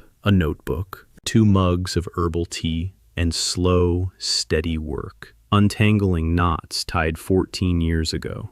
Hana trained on her own. She didn't need Daniel for that. Her skill sharpened with use. Every day she mapped the sense of the Brockwing, then the block, then 2 blocks. The radius grew, 2 kilometers, 3, 5. On the 10th day, she sat on the roof and could tell what every person within an 8-kilometer radius had eaten for breakfast. Daniel rewrote her leveling requirement. Instead of stealing 100 items, he set the task of returning 100 items to their owners. Hana looked at him. She asked if he was serious. He said he was absolutely serious. Her skill was designed for finding things, not for stealing. The level up condition had to reflect its essence. Hana was silent. Then she left. She returned 2 hours later. She was holding someone else's wallet. She said she'd found it in a ditch 2 blocks away. She'd identified the owner by his scent. She'd returned it. An elderly merchant. He'd lost it 3 days ago. He thanked her so profusely that she didn't know what to do with her hands. On her sheet, the scent mapping skill jumped 4 points, all in one return. She looked at Daniel. He shrugged. He said the formula worked. She snorted. But the next day, she found and returned 2 lost medallions and someone's dog. Lisa was more difficult. She didn't talk. She didn't leave her room except to go to the dining hall. She ate quickly, in silence. She'd come back, close the door. Daniel didn't pressure her. He came by every evening, knocked, said he'd brought tea, left a mug by the door. He'd leave. For 5 days, the mug remained untouched. On the 6th day, it was empty. On the 7th, Lisa opened the door when he knocked. She didn't invite him in. She just stood in the doorway, silently. Daniel said that she had a modifier in her list that had become obsolete 5 years ago. He could remove it if she wanted him to. Lisa looked at him, her gray, empty eyes. She asked why. He replied that it was because she wasn't a support mage. She was a surgeon, the best on this continent. And 5 years of mopping floors at the hospital, that wasn't her story. It was someone else's mistake in the code that, by chance, had become her life. Lisa stood there. She was silent. Then she said one word, tomorrow, and she closed the door. Tomorrow came. Daniel removed the partner's shadow modifier with a single touch. Magical surgery, primary skill status, rank A, potential S. Lisa sat on a chair in her room. Her hands rested on her knees. When the modifier disappeared, she raised her right hand. She looked at it. She clenched her fingers. She unclenched them. A spark flashed between her fingers, tiny, a single point, the size of a pinhead, perfectly focused. She hadn't cast a spell in 5 years. Her body remembered. She lowered her hand. She looked at Daniel. Something stirred in her gray eyes. Not joy, not gratitude. Something quieter, like the first breath after holding it for a long time. She said his tea was lousy. Daniel replied that he knew. She said that if he brought some decent tea, she might consider the offer. He asked what offer. She said he was putting together a team. It was obvious. She wasn't blind, nor was she deaf. The walls in the marriage wing were thin. She'd heard him talking to Keira. She'd heard Hana bringing in the things she'd found, how he writes in his journal in the evenings. She asked if he had a spot for a surgeon. Daniel replied that there had always been a spot, ever since he read her note. A month has passed. A team of 4. Daniel, Keira, Hana, Lisa. Keira has 6 maternal locks left. Empathic response 134. Biochemical synthesis, rank B. Empathic projection, rank C. Growing. Every day, every touch, every patient healed. Hana, scent mapping, radius 22 kilometers. It grows every time she returns something or someone. In 1 month, she returned 47 lost items and 11 missing people. 11. 3 of them were children. 1 had been missing for 12 days. Hana found him in an abandoned warehouse on the outskirts of town by following a week-old scent trail. The boy was alive, dehydrated, terrified, but alive. When Hana brought him to his mother, she fell to her knees. Hana stood there, not knowing what to do with her hands, as always. Lisa. Magical surgery, rank A. Daniel had rewritten her growth curve, the leveling up condition, independent decisions. Every time Lisa made a decision on her own, without looking to anyone else's authority, her skill grew. The first week, she didn't make a single decision. Habit. 5 years in someone else's shadow. First in partner, then in the shadow of the system that had written her off as a stump. In the second week, she decided she would have breakfast separately from the others because she needed quiet in the mornings. A small thing, but her skill increased by 1 point. In the third week, she decided she would stop wearing black. She came to the dining hall in a gray coat. The skill level increased by 3. In the fourth week, she performed a surgical operation for the first time in 5 years. Daniel had found a patient, a storekeeper from the wing of marriage, a 30-year-old man. He limped on his left leg, an old injury, a hip fracture that had healed crookedly. The guild healers said there was nothing that could be done. Lisa looked at the leg, then at Daniel. He nodded. She placed her hands on the storekeeper's thigh. She closed her eyes. The magical current focused down to the size of a cell. She found the site of the fusion. She found where the bone had healed incorrectly, and slowly, meticulously, cell by cell, she rebuilt it. The operation took 2 hours. The storekeeper stood up and walked across the room, without a limp, for the first time in 8 years. He looked at Lisa. She was looking at her hands, just like Keira had on that first night. The same look. I did it. I can do it. Her magic surgery skill jumped 12 points. A maximum level independent decision. She decided to perform the surgery on her own, without orders, without authority, on her own. Rumors began to spread. It was inevitable. The storekeeper told people. The guy with the spear whose knee Keira had treated told people. The mother of the foundling told people. In the lower districts of the capital, people began talking about a healer from the wing of marriage. Not a mage, not a paladin. Some F-rank guy who treats those whom everyone else has given up on. In the 5th week, their first paying patient came to them. A middle-class merchant. His daughter was suffering from something the paladins couldn't diagnose. Weakness, fever, weight loss. The temple healers threw up their hands. The guild mages prescribed a tonic potion. It didn't help. Someone whispered to the merchant about the healer from Braka. The merchant arrived carrying the girl in his arms. She was 12, thin, pale, eyes closed. Daniel opened the child's sheet and found it. A family lock. 1. Imposed 3 generations ago. A blockage of the magical channels. The girl had been gifted from birth. But 3 generations ago, someone in her lineage had made a deal. A lock on all descendants. The channels are blocked. Mana does not circulate. The body tries to force magic through the closed channels and destroys itself. Fever, weakness. If the seal isn't lifted, the girl will die within a year, maybe sooner. The paladins didn't see the seal. They saw only the top line of the sheet. The mages didn't see it. No one saw it. Because a 3 generations old ancestral seal is hidden in such deep layers of the sheet that an editor is needed to it. Daniel got there. The condition for lifting the lock, understanding the cause. A deal made 3 generations ago. One of the girl's ancestors pledged her descendants magic in exchange for something. Daniel didn't know what, but he knew how to look for it. Hana. He asked Hana to find the merchant's family archive. By scent. Hana said she needed an item belonging to the family. The merchant gave her a family ring. Hana left. 4 hours later, she returned with the address of a notary's office in the old town, where the 3-generation-old contracts were kept. Daniel sent Hana off again. She returned with a copy of the contract, yellowed parchment. The girl's great-grandfather had pledged the magical potential of 3 generations of descendants in exchange for a trading license in Arkrest. A trading license. A child's life for the right to trade. Daniel clenched his jaw so hard his teeth ached. He understood the reason. Greed and ignorance. Her great-grandfather didn't know what he was doing. He didn't understand the consequences. He just signed the paper. The lock clicked. It opened.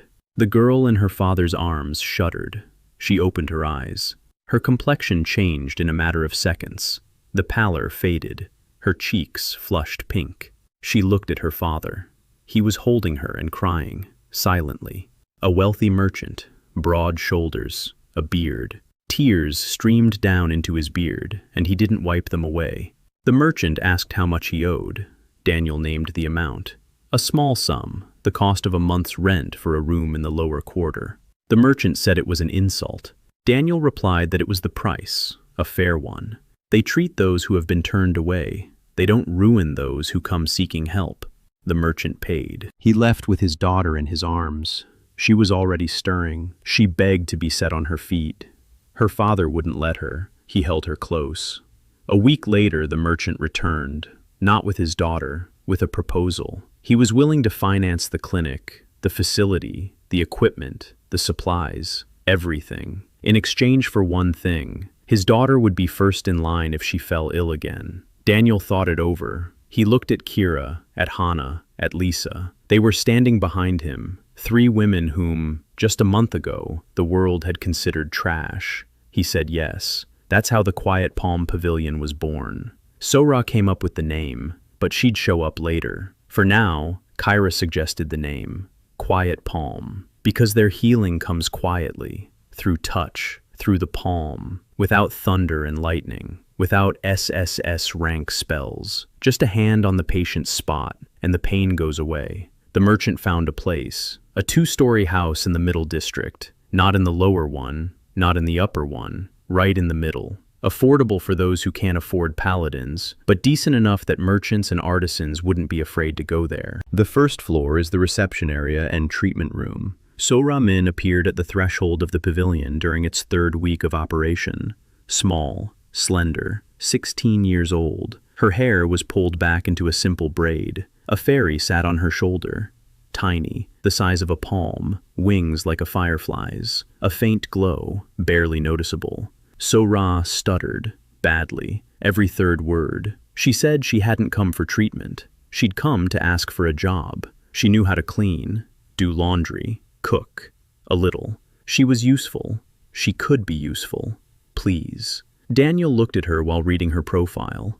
So-ra Min, third-in-line princess of the vassal principality of Terrien. Low stats, strength 2, dexterity 4, intelligence 31, mana 8, bound partner, firefly fairy, rank F, name, Knock. Daniel looked at the fairy. He opened the fairy's profile, and his hand holding the mug froze halfway to his mouth. Fairy Knock, true form, spirit of light, 6th order, rank S upon full awakening, current status, dormant mode, seals, 6, all ancestral, imposed by the Terrien princely family, spirit of light, a being that, upon full awakening, could generate light of any spectrum, from infrared to ultraviolet, with wavelength control down to the nanometer, diagnosis through light, healing through light, destruction through light.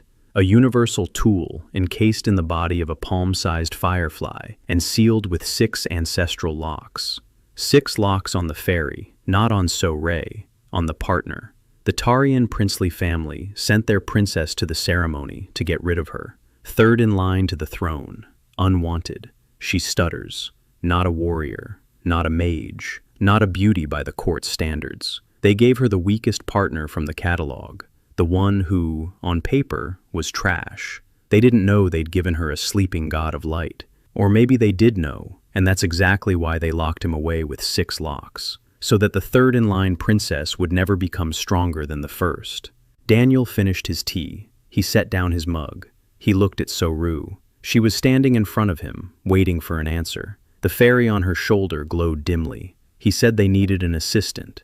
She could start tomorrow. So-Ra broke into a smile, a wide, childlike, genuine one. She tried to say thank you, but stuttered 3 times. She waved her hand. The fairy on her shoulder flickered a little brighter. Daniel noticed. The connection between them was working. So-Ra's emotions affected the fairy. So-Ra's joy made Knock shine brighter. Her fear made her dimmer. That was important. He wrote it down in his journal. So-Ra started working. She cleaned, she did laundry, she cooked. Not very well, though. The porridge burned. The tea was too strong. She scrubbed the floors diligently, but missed the corners. Hana grumbled. Keira helped silently. Lisa didn't notice. Daniel watched. 3 days later, he began working with the Knock castles, the ancestral castles of the princely family. They were different, not maternal like Keira's, not system castles like Hana's, not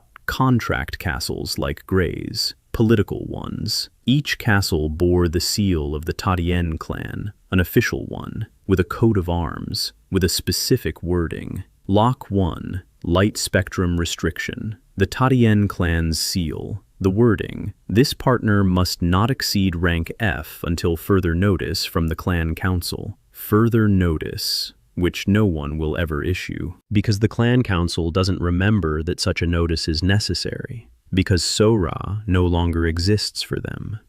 Condition for removing the clan lock with a political seal. Understanding the reason, plus the consent of the bond's bearer. So-Ra must want to remove the lock herself. She must understand why it was imposed, and she must make the decision to go against her own clan. For a 16-year-old princess who had spent her entire life trying to be useful and obedient, it was like asking her to jump off a cliff. Daniel didn't rush her. He started from afar. Every evening after work, he would sit down with So-Roy in the reception room and showed her the knock sheet. Not all of it, just fragments. Look here. Your fairy can generate light of a specific spectrum. If we adjust this spectrum like this, Knock will be able to highlight pathogens in a patient's blood. Literally. Aim the beam and see where the disease is hiding. So-Ra listened with her mouth agape. Her stutter lessened when she forgot about it. When something completely captured her attention, her words flowed more smoothly. Daniel noticed this. He made a note of it. A week later, So-Ra asked why Nock couldn't do that right now. Daniel told her the truth. Locks, 6 of them, from her family. So-Ra fell silent for a long time. The fairy on her shoulder dimmed. So-Ra stroked the fairy with her finger, quietly, gently, like stroking a kitten. Then she said that her family had sent her here so she would disappear. She knows. She's always known. She isn't angry. She's just... She fell silent. Her stutter returned, worse than usual. Daniel waited. She pulled through. She said she just wants to be useful. If the locks prevent Nock from being useful, then she wants to remove them. It's her decision. Not against her family. For Nock. Daniel looked at the list, the conditions, the bearer's consent and understanding of the reason. So-Ra understood the reason. The family didn't want her to become powerful. So-Ra gave her consent, not out of defiance, but out of concern for her partner. The first lock flickered and opened. The fairy Nock flared up, bright, for a second. Then the glow stabilized, but it had changed, purer, whiter, with a hint of color. So-Ra stared at her fairy. Nock hovered above her palm. Her wings fluttered faster. The light pulsed, steadily, rhythmically, like a heartbeat. So-Ra reached out her hand.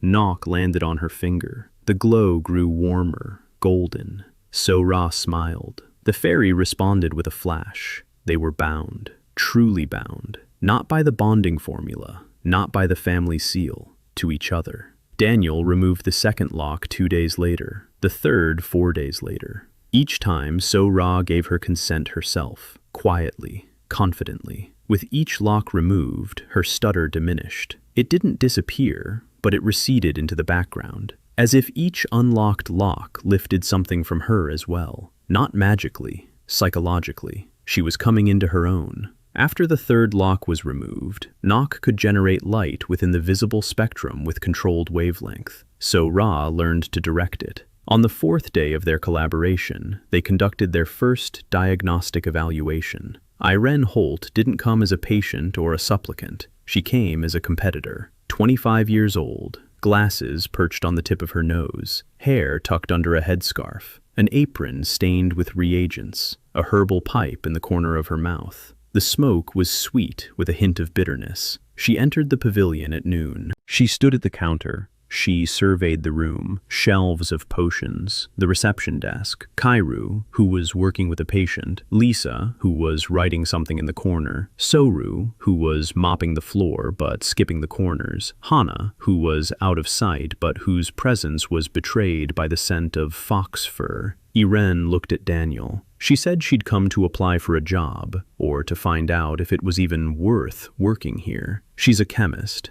An alchemist, formerly of the Dawnfire Guild, disbanded a month ago. Low combat utility. 32 alchemists thrown out onto the street. Irene was among them. She saw the pavilion growing. She saw the line. She saw what they were doing. And she decided it was better to be with them than against them. Pragmatic. Daniel respected pragmatism. He opened her file. Irene Holt, human, alchemist, rank C, skills, advanced potion making, chemical analysis, compound synthesis, toxin neutralization. Everything's average. Everything's mediocre. Nothing outstanding. Rank C across the board. Daniel scrolled further down and found what he was looking for. Hidden skill. Molecular intuition. Not blocked, not locked away, just undeveloped. Never activated. Because no guild had ever considered it useful.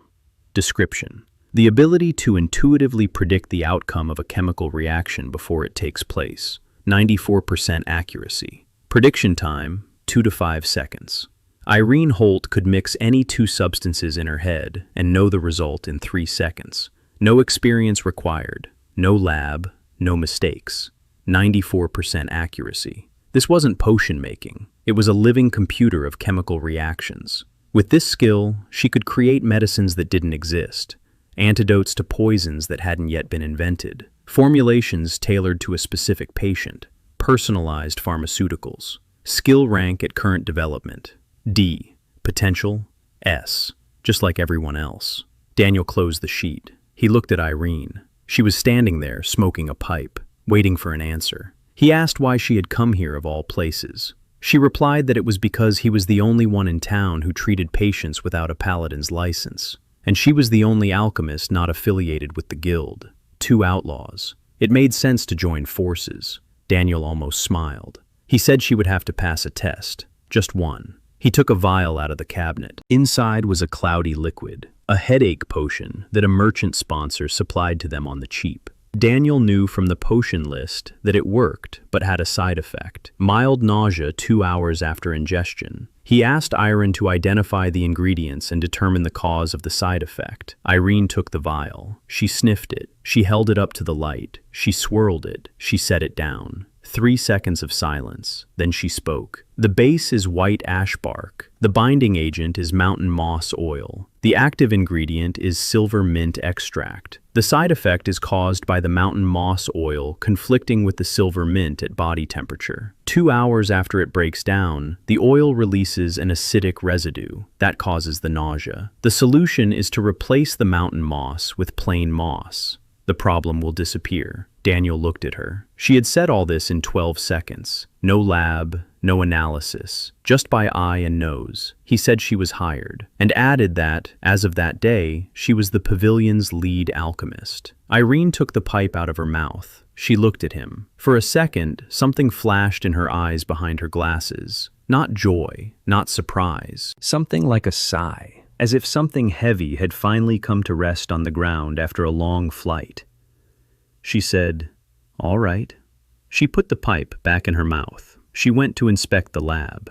There was no lab. There was a storage room with shelves. Irene looked at the storage room. She looked at Daniel. She said she needed a budget. He said the budget was limited. She said that working with a limited budget was her specialty. A week later, the storage room had become a lab. Irene worked like a woman possessed, from dawn till dusk. The phone never stopped ringing. She developed formulas, one after another. A painkiller with no side effects. A fever reducer that works in a minute. An antiseptic for wounds that doubles the healing rate. She created each formula in her head in a matter of seconds. Then she tested it in the lab. The accuracy of her molecular intuition was confirmed time and time again. Daniel rewrote her leveling requirement. The old requirement was to create 100 potions based on standard recipes. He replaced it with creating 100 unique formulas not found in the catalog. The difference: standard recipes are mere repetitions of others' work.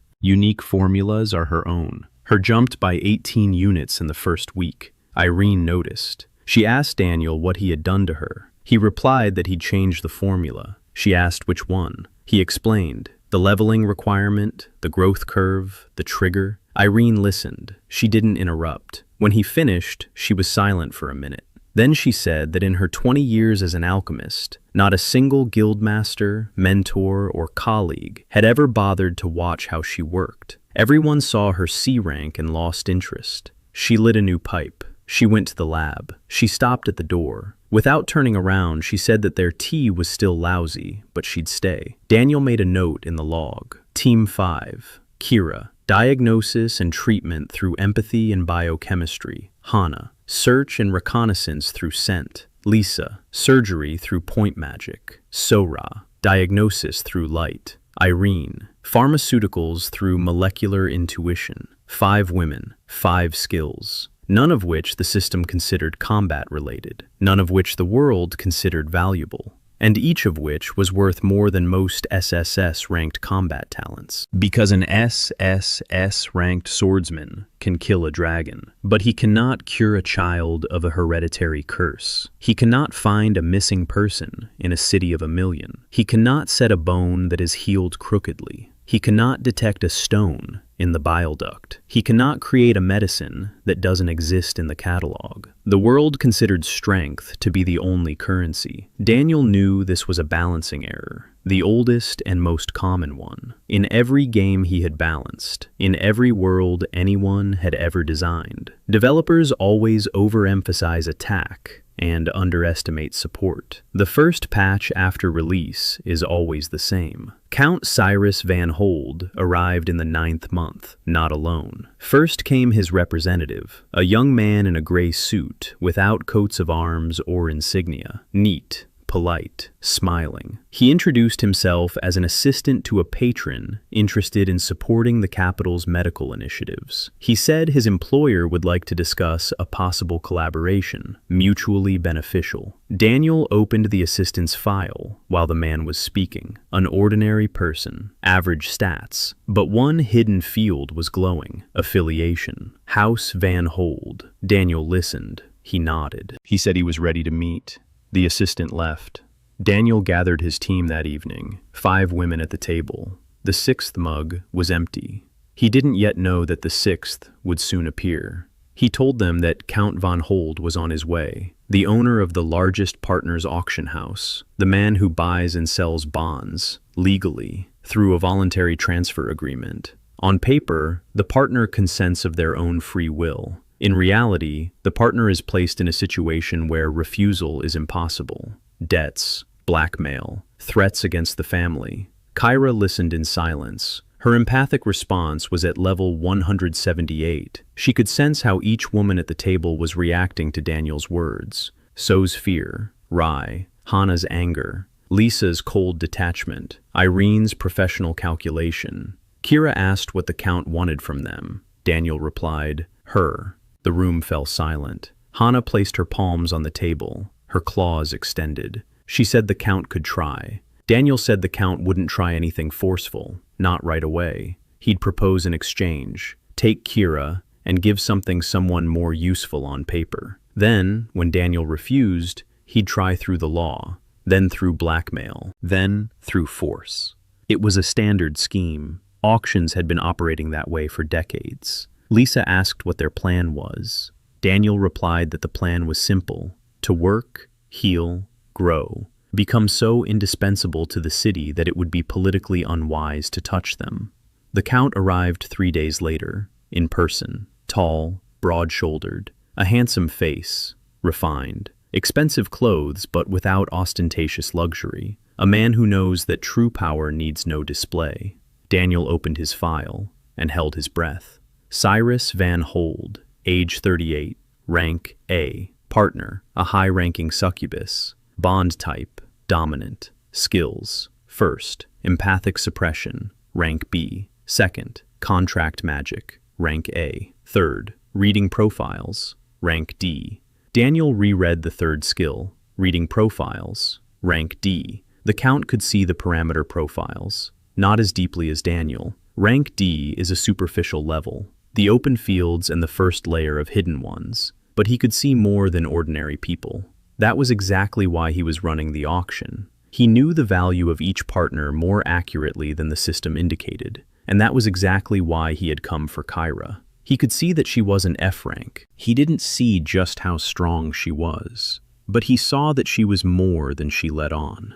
The Count sat down at the table. He smiled. He spoke softly, politely, like a man accustomed to negotiations. He said he was impressed by the pavilion's work, that he'd heard many good things about them, that he himself had long dreamed of investing in the medical field, and that he had a proposal. His draconoid SSS rank Dragon Knight, the best fighter at the auction, in exchange for 1 healer, an elven succubus. Rank didn't matter. He wanted her specifically for his private collection of healers. Daniel listened. He nodded. He smiled and read the Count's sheet. The contract magic field flickered actively. The Count was trying right now to impose a contractual compulsion on Daniel. Subtle, almost imperceptible. Magical pressure that makes the other person feel that the offer is more reasonable than it actually is. His D-rank sheet-reading skill didn't allow the Count see that Daniel was sensing this pressure. Daniel replied politely. He thanked him for the offer. He declined. He explained that Keira was the pavilion's key specialist. Without her, the facility couldn't function. An exchange was impossible. The Count smiled even wider. He said he understood, and that if Daniel changed his mind, the offer would still be open. He stood up. He left. At the threshold, he turned around. He didn't look at Daniel. He looked at Keira. She was standing in the doorway of the treatment room. Their eyes met.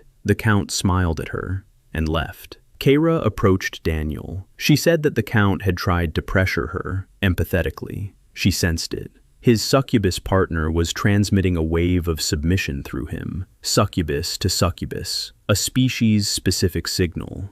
Obey your senior. Keira held her ground. Her empathic projection responded automatically. A wall, pure, transparent, impenetrable. The Count sensed the resistance, and his smile widened, because he realized she was stronger than he'd thought. The next 2 weeks were quiet, too quiet. Daniel knew the Count wouldn't back down. He was just regrouping, and he was right. In the 3rd week after the Count's visit, Sora disappeared. She had gone to the market to buy herbs for Irene, and she didn't come back. Hana sensed something was wrong an hour later. She stood up in the middle of the reception room. Her ears were pricked. Her nostrils flared. She said that Sora's scent cut off at Mill Street, abruptly, as if she'd been lifted into the air. Daniel understood immediately. A portal. Someone had opened a portal on the street. They'd teleported Sora, along with Nock. Hana couldn't track them through the air, only on the ground. Daniel opened Soryu's leaf. The distance allowed it. She was alive. Coordinates. He could see the coordinates through the leaf. The upper city, the mansion district, an estate. He knew whose it was. He stood up. He told Keira and Hana to go with him. Lisa and Irene were to stay behind and handle the reception. If they didn't return by morning, they were to contact the instructor from the wing of Braca. He was the only person in this city who would help without expecting anything in return. They walked through the city, quickly, in silence. Count Van-Hold's estate was surrounded by a wall, guards, magical barriers. Daniel read the barrier logs. Protection against physical intrusion, rank B. Protection against magical intrusion, rank A. Seriously, impossible for 5 ordinary people to overcome. But not for Keira, with an empathic response of 178 and rank A biochemical control. Daniel asked her quietly if she could put the guards to sleep, from a distance, through the air, with a targeted release of serotonin and melatonin within a 20-meter radius. Keira looked at him. She had never done this before, but she knew she could. The second lock was disengaged. Hormone control was active. The projection was active. The range was active. She raised her hands, closed her eyes. A pulse, invisible, silent. A wave of biochemical compounds traveled 20 meters through the air and engulfed the 4 guards at the gate. They yawned, one by one. They staggered. They sat down. They fell asleep. 20 seconds later, Hana leaped over the wall. She opened the gate from the inside. They went in. Sora was in the basement, in a windowless room. Again, just like Keira 14 years ago, a little girl in a windowless room. Nock in a cage, a magical cage blocking the glow. The fairy thrashed against the bars, silently. Sora sat on the floor. She didn't cry. She didn't stutter. She just sat there, quiet, shut down. Just like Lisa when they first met, a person who had decided it was easier not to exist. Daniel opened the door. Keira went in first. She knelt down next to Sora. She didn't say a word. She just put her hand on her shoulder. An empathic projection. Warmth. Safety. You're not alone. Sora raised her head. She saw Keira. She saw Daniel. She saw Hana in the doorway. Her lips twitched. She said one word without stuttering. They're here. Daniel opened the cage. Not magically. Physically. The cage lock was mechanical. Irony. The most expensive magical cage in the Count's estate opened with an ordinary lockpick. Hana had a lockpick, a professional habit. Nock flew out of the cage. She flared up, brightly, furiously. Light filled the basement. Then it faded to a soft, golden glow. The fairy perched on Sora's shoulder. She pressed herself close. They made their way out the same way they'd come in. The guards were asleep. The barriers didn't activate because they were leaving, not entering. The Count's security system protected against intrusion from the outside, not against escape from the inside. Another glitch. On the way back, Daniel thought, the Count had resorted to direct action, kidnapping. That meant he considered the legal route too slow. Or he'd already tried it and gotten nowhere. For 10 days, Daniel worked harder than ever in life. Not in this one, nor in the last. He divided up the tasks. Hana was searching for information about the Count, anything she could find by scent. Old documents, hidden contracts, connections. Hana worked 20 hours a day, 4 hours of sleep. Her scent mapping radius had grown to 40 kilometers. She covered the entire city and its suburbs. Every document the Count signed left a scent trail. Ink, leather, sweat. Irene was working on the formula, not a healing one, a diagnostic one. A potion that, upon contact with the parameter sheet, made hidden fields visible for 1 minute to ordinary people. Without the editor's gift, without artifacts. Pure chemistry. Irene said it was impossible. Daniel showed her the formula for the interaction between her concoction and the sheet's magical field. She looked at it, fell silent, lit a new pipe, went into the lab. 3 days later, she came out with a test tube. She said it was madness, but it worked. Lisa was training. Her magical surgery reached S-rank on the 8th day. The requirement was a top-level independent decision. She accepted it. She decided she would no longer be a shadow, a nobody, never again. The skill had crossed the S-rank threshold, and she could now operate not only at the cellular level, at the molecular level. Sora and Nock trained together. Nock's 4th lock was removed on the 2nd day after the abduction. Sora didn't stutter when she gave her consent. The 5th one on the 5th day. The 6th and final one. Daniel removed it the night before the trial. When fully awakened, Nock turned out not to be a firefly. Her true form was the size of a cat. Her wings were transparent. The light was white with a golden core. She hovered over Sora's shoulder and illuminated the room so that the oil lamp was no longer needed. Sora looked at her fairy, a real fairy, not a dim F-rank firefly, an S-rank spirit of light in full radiance. She wasn't crying. She just stood there and watched, and her lips were moving, soundlessly, without stuttering. She was saying something to Nock that only the two of them could hear. Keira.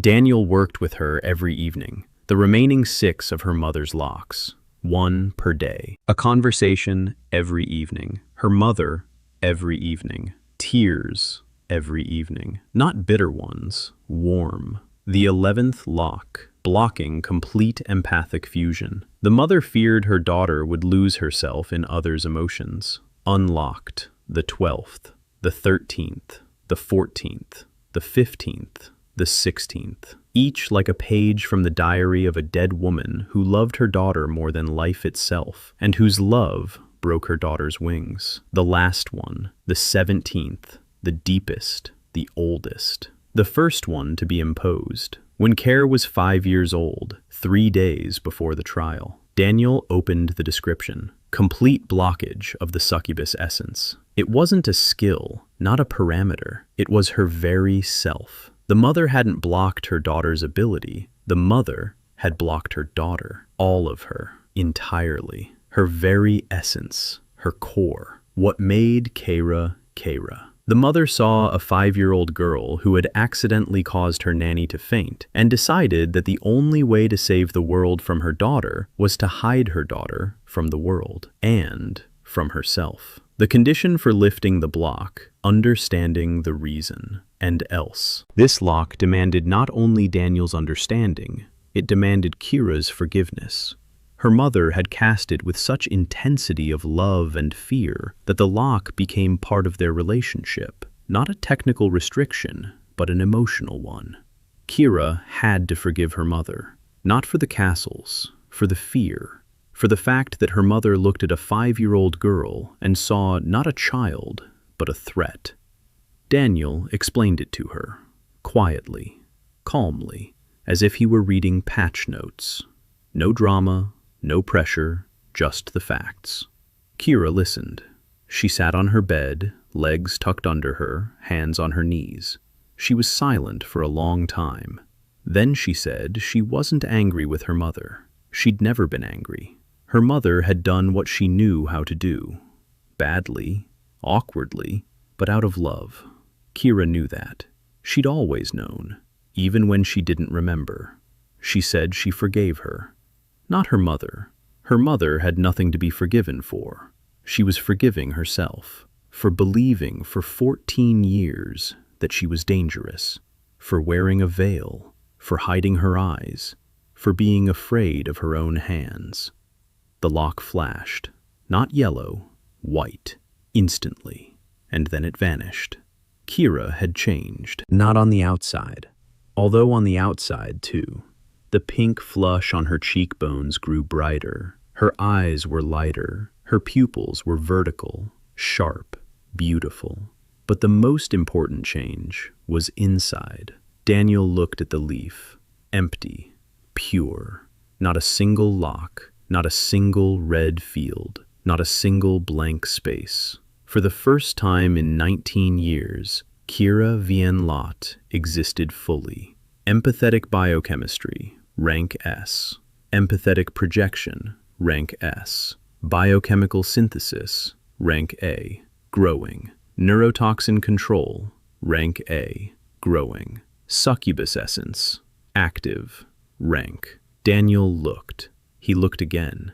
The succubus essence had no rank. Instead of a letter, there was a symbol he hadn't seen before. A pulsating dot, like a cursor, like a marker for an unfinished field in code. As if the system hadn't yet decided what Keira would become. He closed the sheet. Keira sat on the bed and looked at her hands. Those very hands. The ones that healed. The ones that killed the golem. The ones that had put the guards to sleep. The ones that had held dying children. She raised her head. She looked at Daniel. And in her eyes there was neither fear nor anger, neither gratitude nor surprise. There was calm, deep, quiet, like a lake on a windless day. She said she was ready for the trial, for the count, for everything. Daniel nodded. He said he knew. The trial took place in the throne room of Arcrest Palace. The hall was full. Nobles, guildmasters, squad commanders, merchants, journalists. Everyone had come to see the F-rank young man accused of using a forbidden artifact. Count Van-Hold stood on the right side of the hall, calm, confident. Next to him were his lawyer and 3 witnesses. Daniel stood on the left, alone. His 5 women were seated in the hall, in different seats, not together. Daniel had asked them to sit that way, each in her own seat, each ready. They knew the plan. The king sat on the throne, an elderly man with a weary face. The crown was heavy, literally. Daniel could see on his sheet that the weight of the crown was causing him chronic neck pain. He also saw something else on the king's sheet, a family curse. An ancient one, hereditary, passed down through generations, the very one that had afflicted the crown prince. Daniel remembered this. The judge read the charges. Daniel So is accused of the unlawful use of a prohibited artifact to modify the pair sheet's meters. Evidence. Witness testimony regarding the unexplained increase in his partner's parameters. An expert opinion from the Mages Guild stating that natural growth from rank F to rank S within 9 months is impossible. An additional charge, unlawful trespassing on private property. The Count spoke first. He spoke well, convincingly. Facts, numbers, evidence. His lawyer presented the results of the expert analysis. 3 independent mages confirmed that the growth in Keira's parameters did not correspond to any known curve of natural development. That meant interference. That meant an artifact. The courtroom listened, nodded. It made sense. Daniel listened and read the sheets. 3 independent mages. Their sheets showed the same hidden field, a contract, Van-Hold. All 3 were in the Count's employ. Independent, of course. It was his turn. Daniel stood before the hall, small, thin, unarmed, without armor, without a magical aura. An F-rank human before a court full of S and SSS ranks. He began to speak, quietly, calmly. He said he did not possess an artifact. He never had one. He said that his partner's stats had grown naturally, that growth curves, which experts considered impossible, had become possible after the locks were removed. Locks. The word rippled through the hall like a wave. Everyone knew about the locks. but no one had ever heard of anyone removing them. Locks were considered absolute, like blood type, like height, like eye color. Daniel said that was a misconception. Locks can be removed, if you understand the reason they were imposed. He pulled a journal from his bosom, that very one, thick, bound, 6 sections, 6 sheets, before and after, with the history of each lock, with annotations. He placed the journal before the king and spoke the words he'd been preparing for 10 days. He said that the count claimed a forbidden artifact was being used. He said he was ready to show what he was using. He was using attention. He looked at the people the system had written off. He looked long enough to see who they really were. If it's an artifact, let them arrest him. If not, let them give these 6 people back their own names. The hall was silent. Daniel turned to face the hall. He called out the first name. Irene Holt, lead alchemist, creator of 11 unique healing potions not listed in the catalogue. Irene rose from her seat, calm, a pipe in the corner of her mouth, her glasses adjusted. Daniel called out the second name. Lisa Morgan, surgeon, an S-rank master of precision surgery. She performed 122 operations in 9 months, 0 complications. Lisa stood up, upright, stern, in a gray coat, no black. The third name, Hana Kyung-soo, tracker analyst, search radius, 40 kilometers. In 9 months, she recovered 116 lost items and 28 missing people. Hana stood up, her fox-like ears pricked up, chin raised. Fourth name, So-Ra Min, diagnostician, partner to Nok, the spirit of light. In 3 months, she performed 214 light diagnoses. Accuracy, 98%. So-Ra stood up, small, slender. Nok shone on her shoulder, golden light. The room fell silent. Spirit of light. Many here knew what that meant. And many had just realized that this little fairy was worth more than any draconoid in this room. So-Ra opened her mouth. Daniel saw on her readout how her adrenaline spiked, how her heart raced, how her stutter struggled to break through, and how she suppressed it through sheer willpower. Her own, not his. She spoke, clearly, steadily, without a single stutter. I am So-Ra Min, and I'm not just for show. The hall exhaled. Silence. Daniel called out the last name. Keira Vien-Lot, chief medic of the Quiet Palm Pavilion. Empathic Biochemistry, rank S. Empathic Projection, rank S. In 9 months, she had cured 412 patients who had been turned away by paladins and guild mages. Keira stood up, last, without a veil, a lilac tinge on her cheekbones, light eyes with vertical pupils, her back straight. She said nothing. She simply stood there, and the entire hall felt it, because she was radiating it. Not pressure, not subjugation, calm. A pure, transparent wave of calm that swept through the hall like a summer breeze. A succubus's empathy directed not toward attack, but toward healing. 300 people in the hall simultaneously felt the tension in their shoulders ease. They felt their anxiety recede. They found it easier to breathe.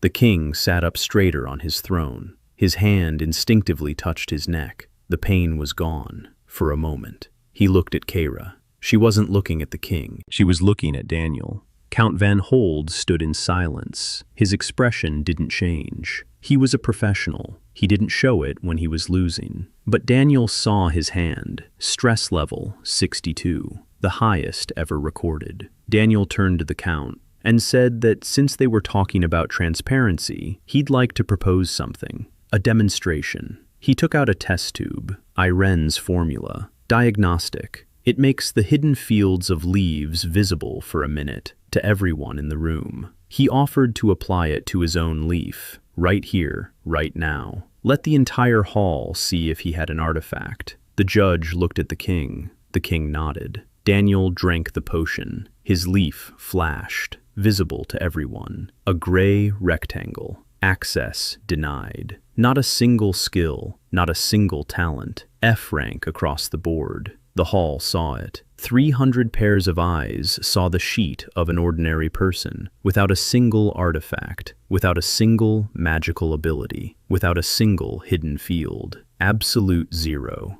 A murmur rippled through the hall. This man had raised 5 partners from F to S rank while being empty, completely empty. Daniel turned to the Count and suggested that he do the same, to apply the potion to his list.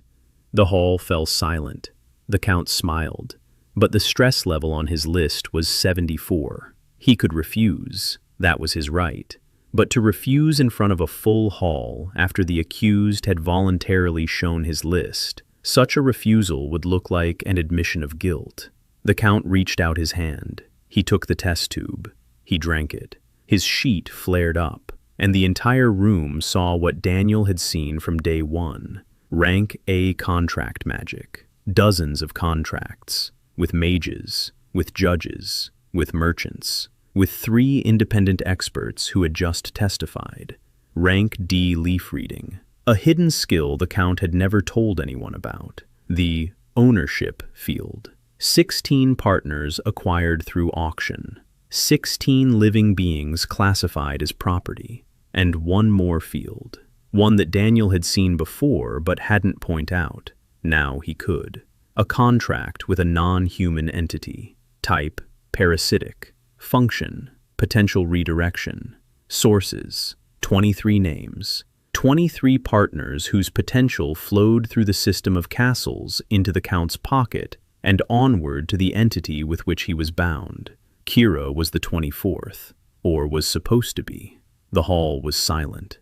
The Count stood. His smile had vanished. His list hung in the air, visible to all. Every contract, every name, every stolen percentage of another's potential. The king rose. After the trial, everything changed. The Quiet Palm Pavilion received an official license, a royal one. The first medical license in the history of Arkrest, issued not to a temple or a guild, but to a private practice. Daniel was offered a title of nobility. He accepted, not for the title's sake, but for protection. A noble in Arkrest enjoyed legal immunity. His partners could not be summoned to court. They could not be called in for an exchange. They could not be touched without a royal warrant, a shield made of paper. But in this world, paper is sometimes stronger than steel. The 6th member of the team appeared a week after the trial, Yuna Jung. Through the window, at 3 in the morning, Daniel woke up to find someone standing by his bed, a shadow, motionless. He opened his eyes. 2 green lights glowed in the darkness, at waist level. Next to those sat a panther, black, the size of a large dog, green eyes, glowing. Daniel didn't flinch. He didn't scream. He opened the file. Yuna Jung, 20 years old, human. Former assassin of the Moon Needle Order. Partner, Shadow Panther. Rank A. Bond, unstable. Reason, trauma. Skills, stealth. Rank S. Shadow movement. Rank A. Silent killing. Rank S. Presence suppression. Rank A. And 1 skill marked in red. Not a lock. Defect. Emotional resonance. Status, damaged. Description, the ability to form an emotional bond with another living being, damaged as a result of forced suppression during her training in the Order. The Order taught her not to feel. Any emotion is a weakness. Any attachment is a vulnerability. They suppressed her ability to connect until she cracked. And when she cracked, they labeled her defective. Because the crack went both ways. She began to feel, and she couldn't stop. For an assassin, that's death. Yuna said in the darkness that she'd heard he fixes people, that she couldn't be fixed, but that she might be useful. Daniel sat down on the bed. He looked at her, thin, wiry, short black hair, a scar running from her temple to her chin, dark eyes, unmoving, like someone who's used to not blinking. He said that everything can be fixed. It's just a matter of time. She didn't believe him. He could see it on the list. Trust rating, 0. Absolute 0. She didn't trust anyone, including herself. He didn't argue. He told her she needed to sleep. There was a spare room. They'd talk in the morning. She stood there. The panther beside her was trembling. The connection was unstable. Daniel could see on the panther's list how the channel between them kept breaking. A pulse, a break, a pulse, a break. Like a bad connection. Yuna had grown accustomed to this pain. Background, constant. like tinnitus. He didn't touch her leaf that night. It was too soon. Trust was at zero. Any intervention without trust is violence, even if it heals. Yuna went into an empty room. The panther followed her. She didn't close the door, an assassin's habit. A closed door is a trap. In the morning, Daniel didn't seat her at the communal table, separately, in the reception area, alone. He brought her breakfast, set it down, left, didn't speak, didn't ask questions, didn't treat her. She ate alone. Panther ate beside her. The same thing happened on the second day, on the third day, on the fourth. On the fifth, Yuna left the room on her own. She walked silently past the table where the others were having breakfast. She sat down silently. She began to eat silently. No one said a word. Keira simply slid a mug of tea toward her. Hana simply moved over a little. Lisa didn't look up from her treatise. Sora smiled. Irene snorted and poured her some porridge. Yuna ate in silence. But she was eating at the communal table. Daniel looked at her profile. Trust rating, 1. Not 0, 1. From 0 to 1, the longest road. He didn't try to fix her. Didn't try to remove the defect, didn't touch her skills. He did something else. He removed her from all combat assignments. When she asked why, he replied that she needed a different job, not to kill, to protect. He asked her to design a security system for the pavilion. Yuna was silent. Then she nodded. A week later, the pavilion became the most secure building in the central district. Yuna set up traps, alarm wires, shadow sensors. Panther patrolled the roof. Yuna sat in the shadows by the entrance and watched, not for enemies, for people, for the patients who entered, for the children who ran toward Keira, for the elderly who thanked Soru, at the merchants carrying gifts for Irene in exchange for her potions. Yuna watched, and her emotional resonance, damaged, broken, began to heal, not from treatment, from presence, from the fact that she was surrounded by people who didn't need to fear her, who didn't see her as a weapon, who simply gave her porridge and tea by the loo. After a month, the trust parameter was 12. After 2 months, 28. The connection with the panther had stabilized. Pulse, pulse, pulse, without interruption. For the first time in years, the panther purred. Yuna sat on the floor next to her and stroked her black fur, silently. But Keira could feel it, through the wall, through empathic resonance. Yuna was there. Not happy. That word was too big for her. Calm. For the first time. Daniel hadn't touched her defect. He hadn't fixed the emotional resonance. He waited. He waited for it to fix itself. And it was fixing itself. Slowly. 1% a day. Because the best treatment for a person who's been taught not to feel is to give them a safe place where they can feel. Daniel wrote this down in his log. In bold. He circled it 3 times. Sometimes the best patch is not to change the code. Sometimes the best patch is to give the system time to revert to factory settings.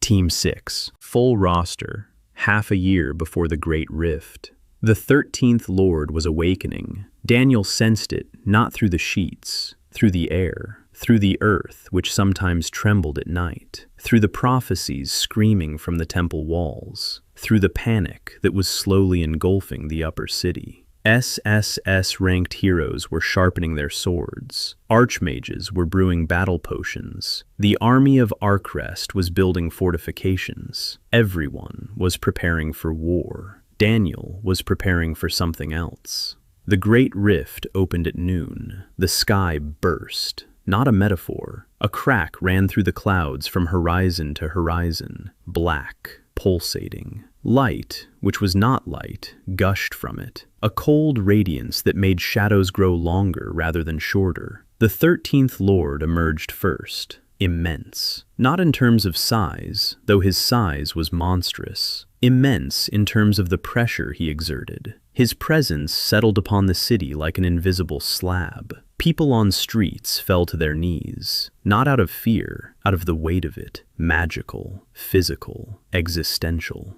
S-ranked heroes lined up against the walls, hundreds of fighters, the continent's finest swords, the best shields, the best spells, an army against a single creature. Daniel stood on the roof of the pavilion and watched, not at the Lord, at the leaves, at the hundreds of leaf fighters standing between the city and the rift. He saw everything: growth curves, hidden weaknesses, debuffs, synergies that no one had used, potential that no one had unlocked. The army was weaker than it fought. The Lord was stronger than they feared. Daniel opened the 13th sheet, and for the first time in 2.5 years, his hands trembled. The Lord's sheet was enormous, hundreds of lines, thousands of parameters. But that wasn't what frightened him. What frightened him was that he recognized this sheet, its structure, its architecture, the layout of the fields, the font used for the hidden modifiers. He had seen it before,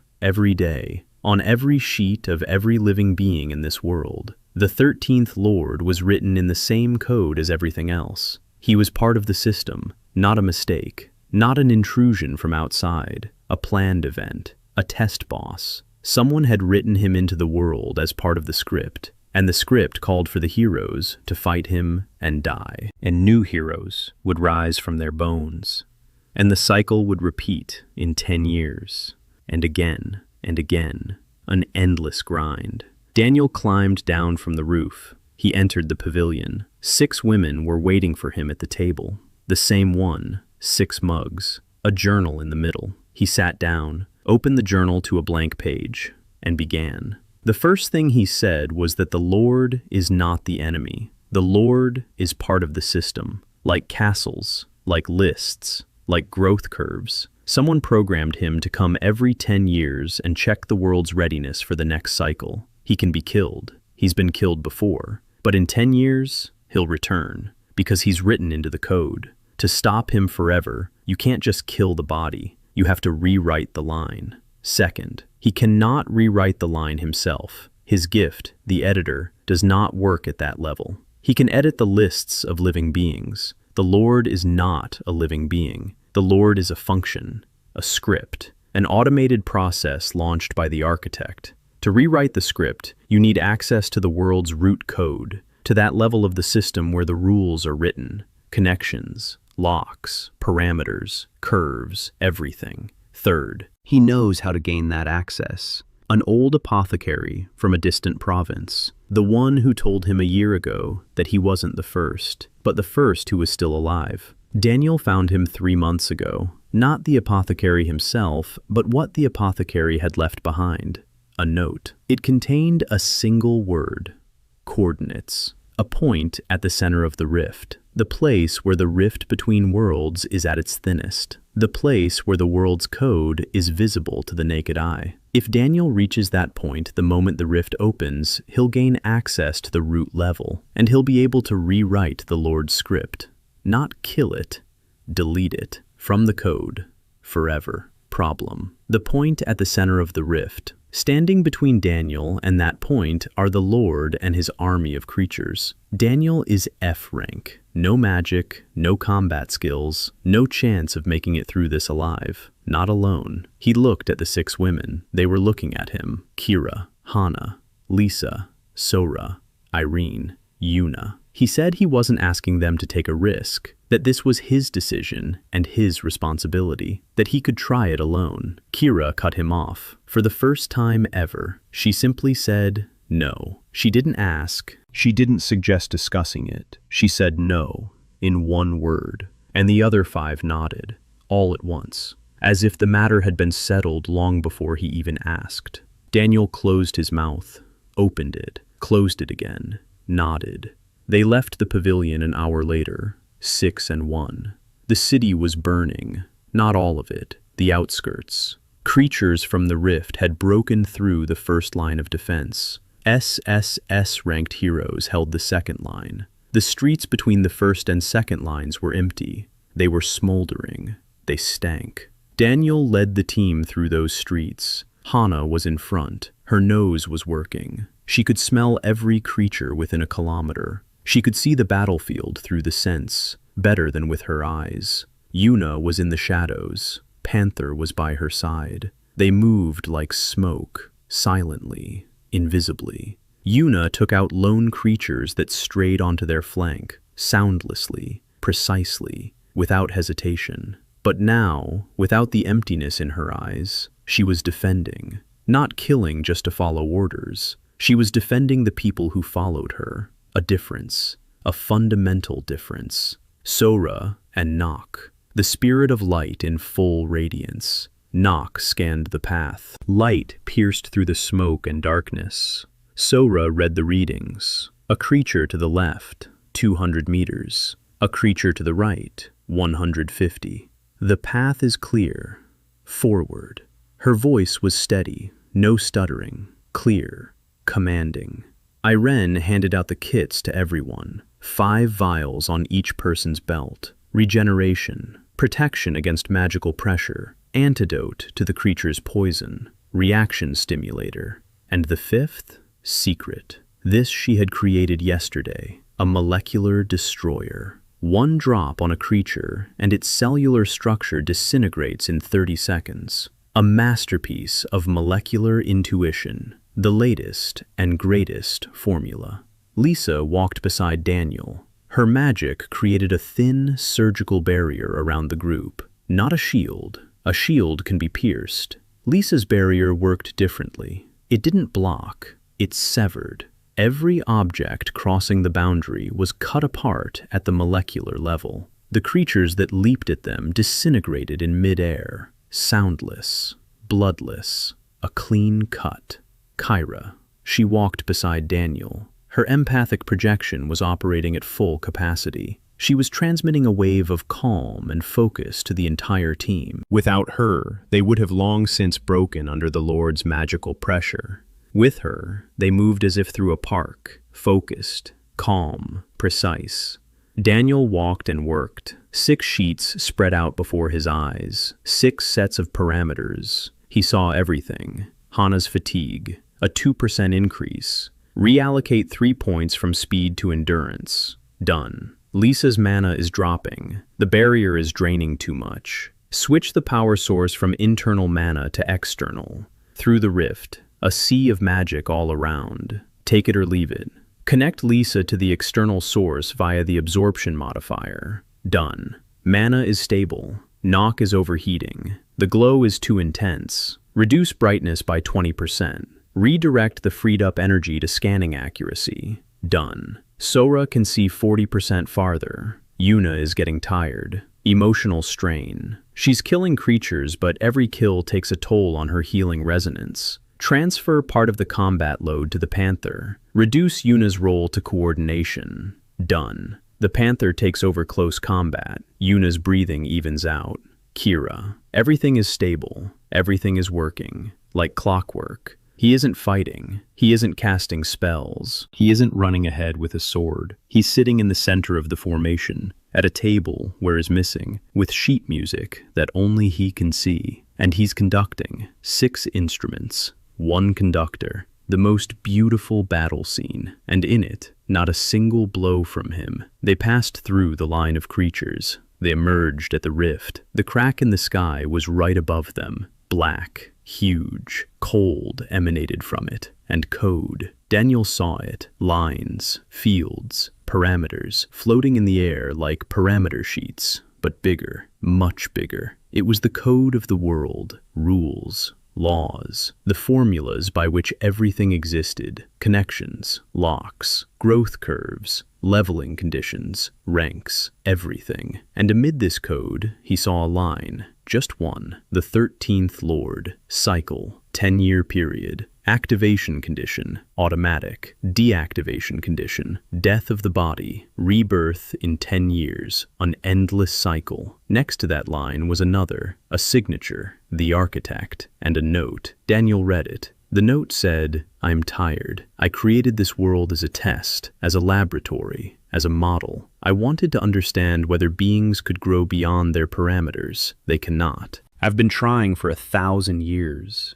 They cannot. They accept their sheets as a given and live within the boundaries. That is why I called you, the one who sees the boundaries, the one who knows that the boundaries are code, and code can be rewritten. The choice is yours. You can take my place, become the new architect, rewrite the world as you see fit, reset everything, start over. Or you can do what I couldn't, give the code to the people. Let them read their own sheets. Let them remove their own locks. Let them decide for themselves who to be. I couldn't do that because I didn't believe they could handle it. You've seen the 6 who did. The choice is yours.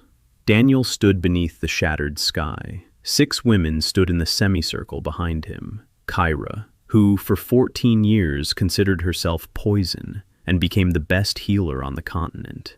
Hana, who was kicked out of every team and brought 28 people home. Lisa, who spent 5 years mopping floors and became an S-rank surgeon. Sora, who stuttered on every word and declared who she was in front of the entire courtyard without a single stutter. Irene, whom no one believed and who created 11 medicines that didn't exist before her. Yuna, who was broken and who put herself back together simply because there were people nearby who let her. 6 pieces of evidence, 6 answers to the architect's question. They succeeded. Daniel reached for the source code, not to the Lord's line, to another line, higher, deeper, to the one where the system's main rule was written. Parameter sheets, hidden fields, visibility, only through the binding ceremony. Restricted access. He deleted the word restricted. He wrote in full. Then he found the line locks, removal condition, only through the editor's understanding. He deleted the word editor. He wrote in carrier. Then he found the line 13th Lord, cycle, infinite. He crossed out the word infinite. He wrote in completed. The Lord froze on the battlefield. His body became transparent, like a hologram whose power had been cut off. He turned around. He looked toward the rift, toward where Daniel stood. Their eyes met.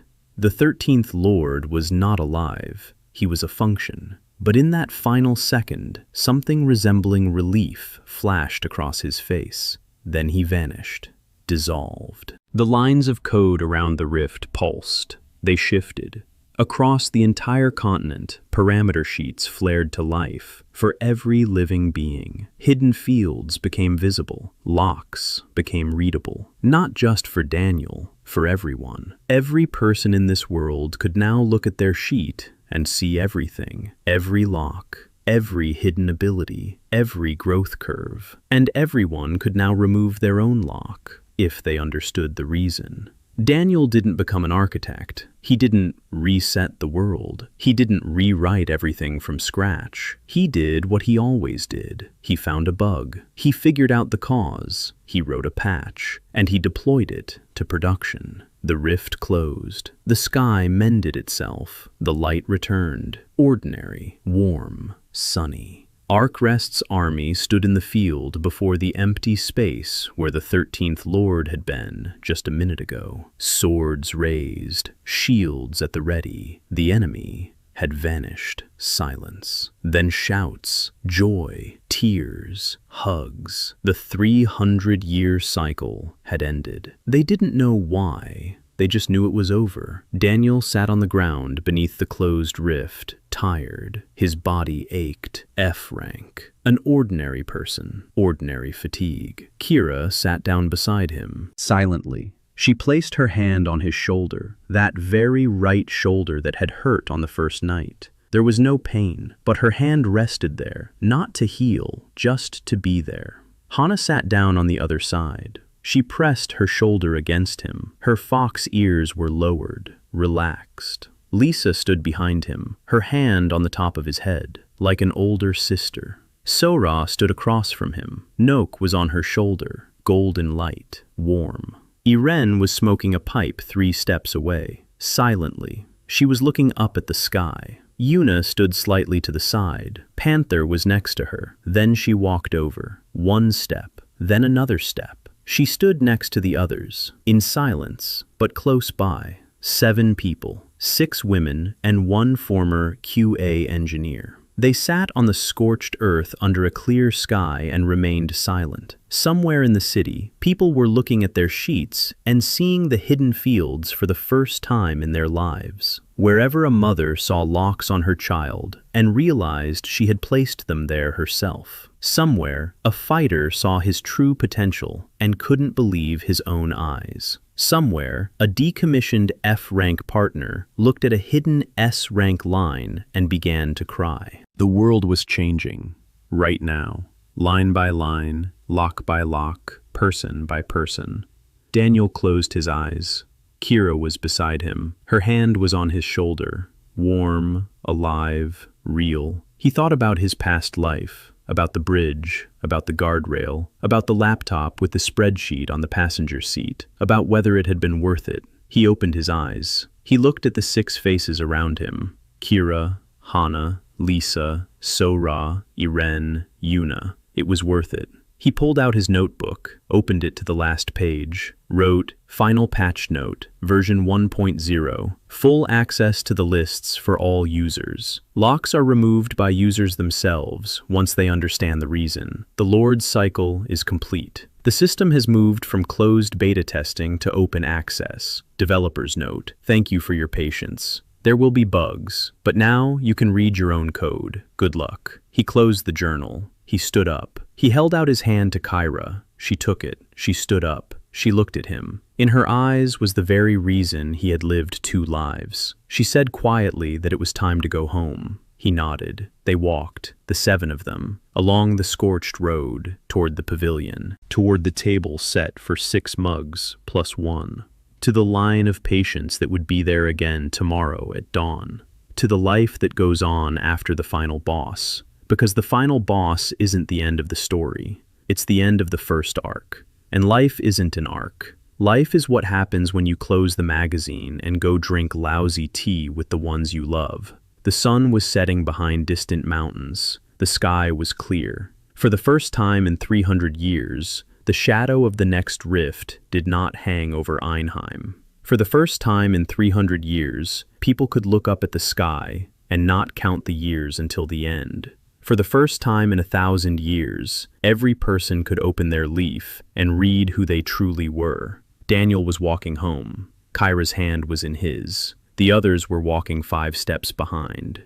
Hana, what was saying something to Sora? Sora was laughing. Lisa walked in silence, almost smiling. Irene was smoking. Yuna walked in the shadows, Panther by her side. Ahead, the windows of the quiet palm pavilion glowed. Someone had left a lamp on. Daniel looked at that light and thought that in a past life he had balanced other people's spreadsheets for a paycheck and crunches. And in this one, he's balancing real people for lousy tea and a hand in his hand. And it's the best deal he's ever made.